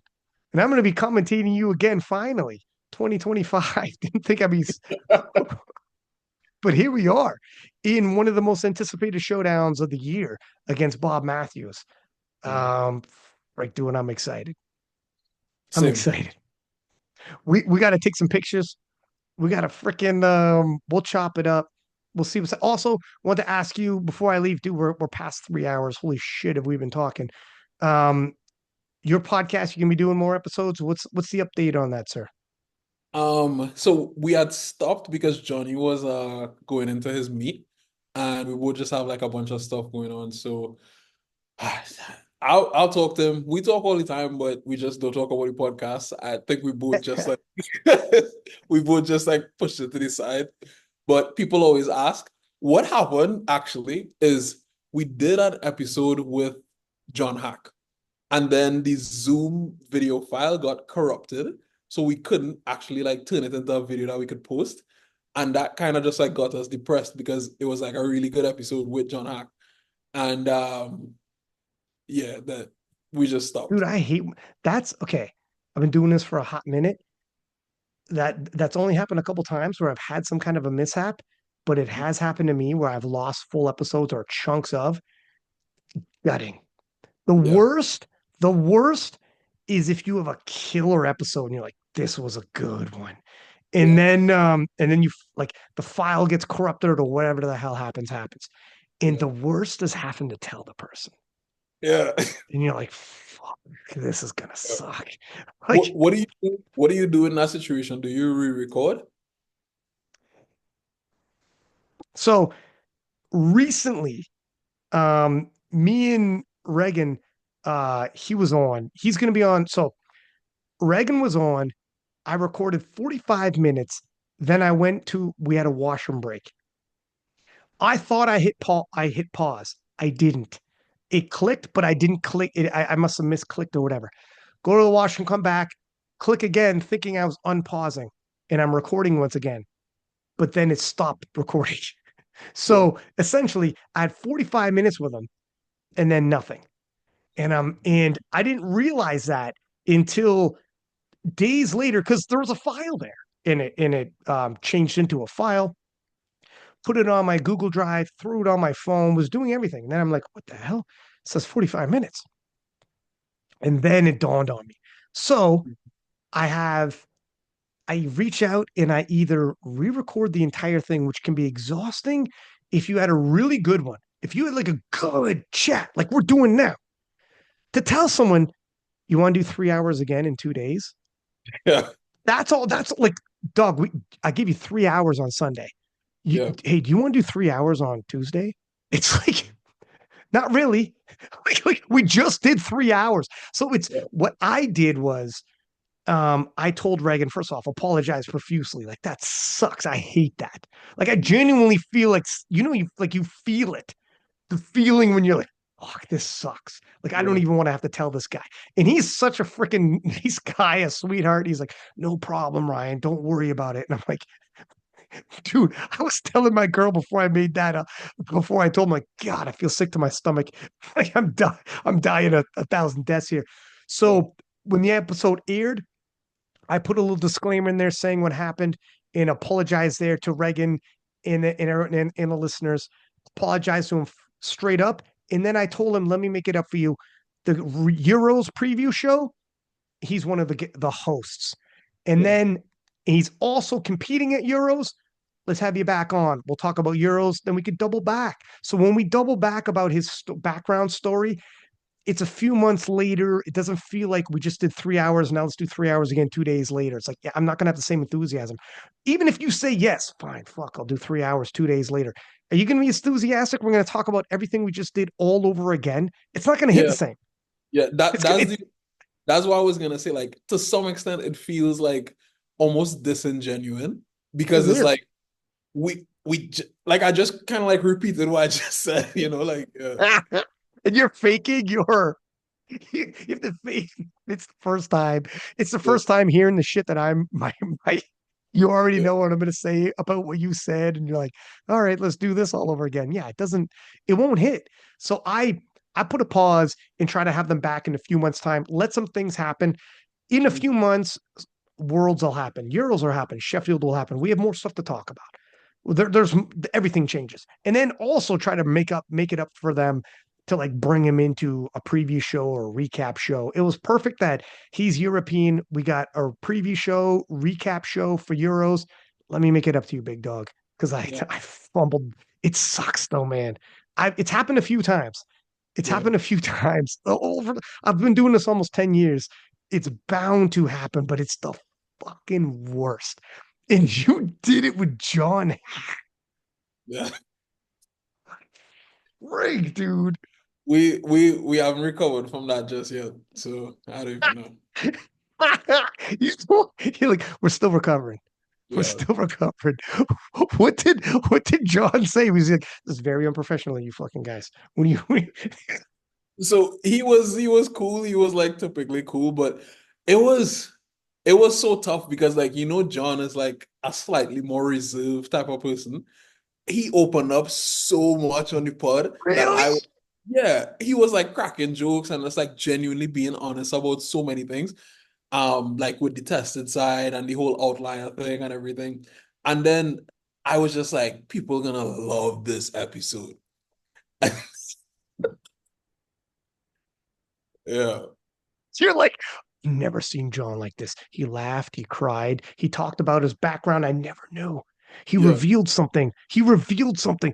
Gone to history. yeah, You were telling yourself, people are gonna love this episode. This is gonna be the one.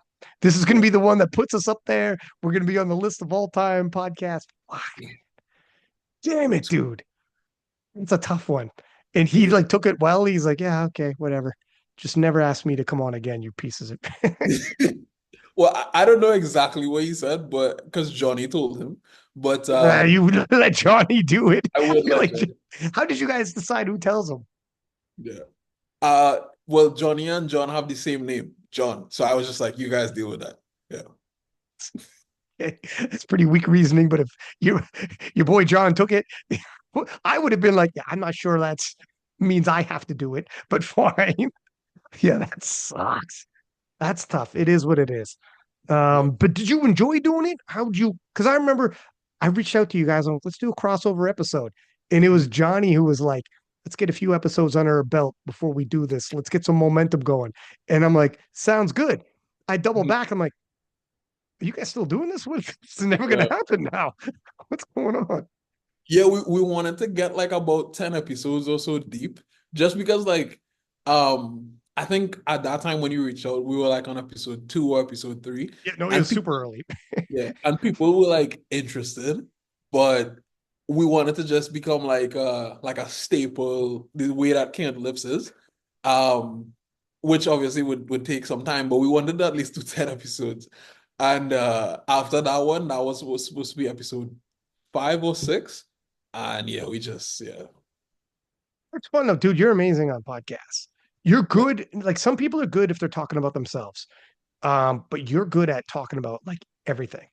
Like you're Yeah. good at full on the whole scope of powerlifting and whatnot. You're a great guest to have on. So you could definitely rock a podcast.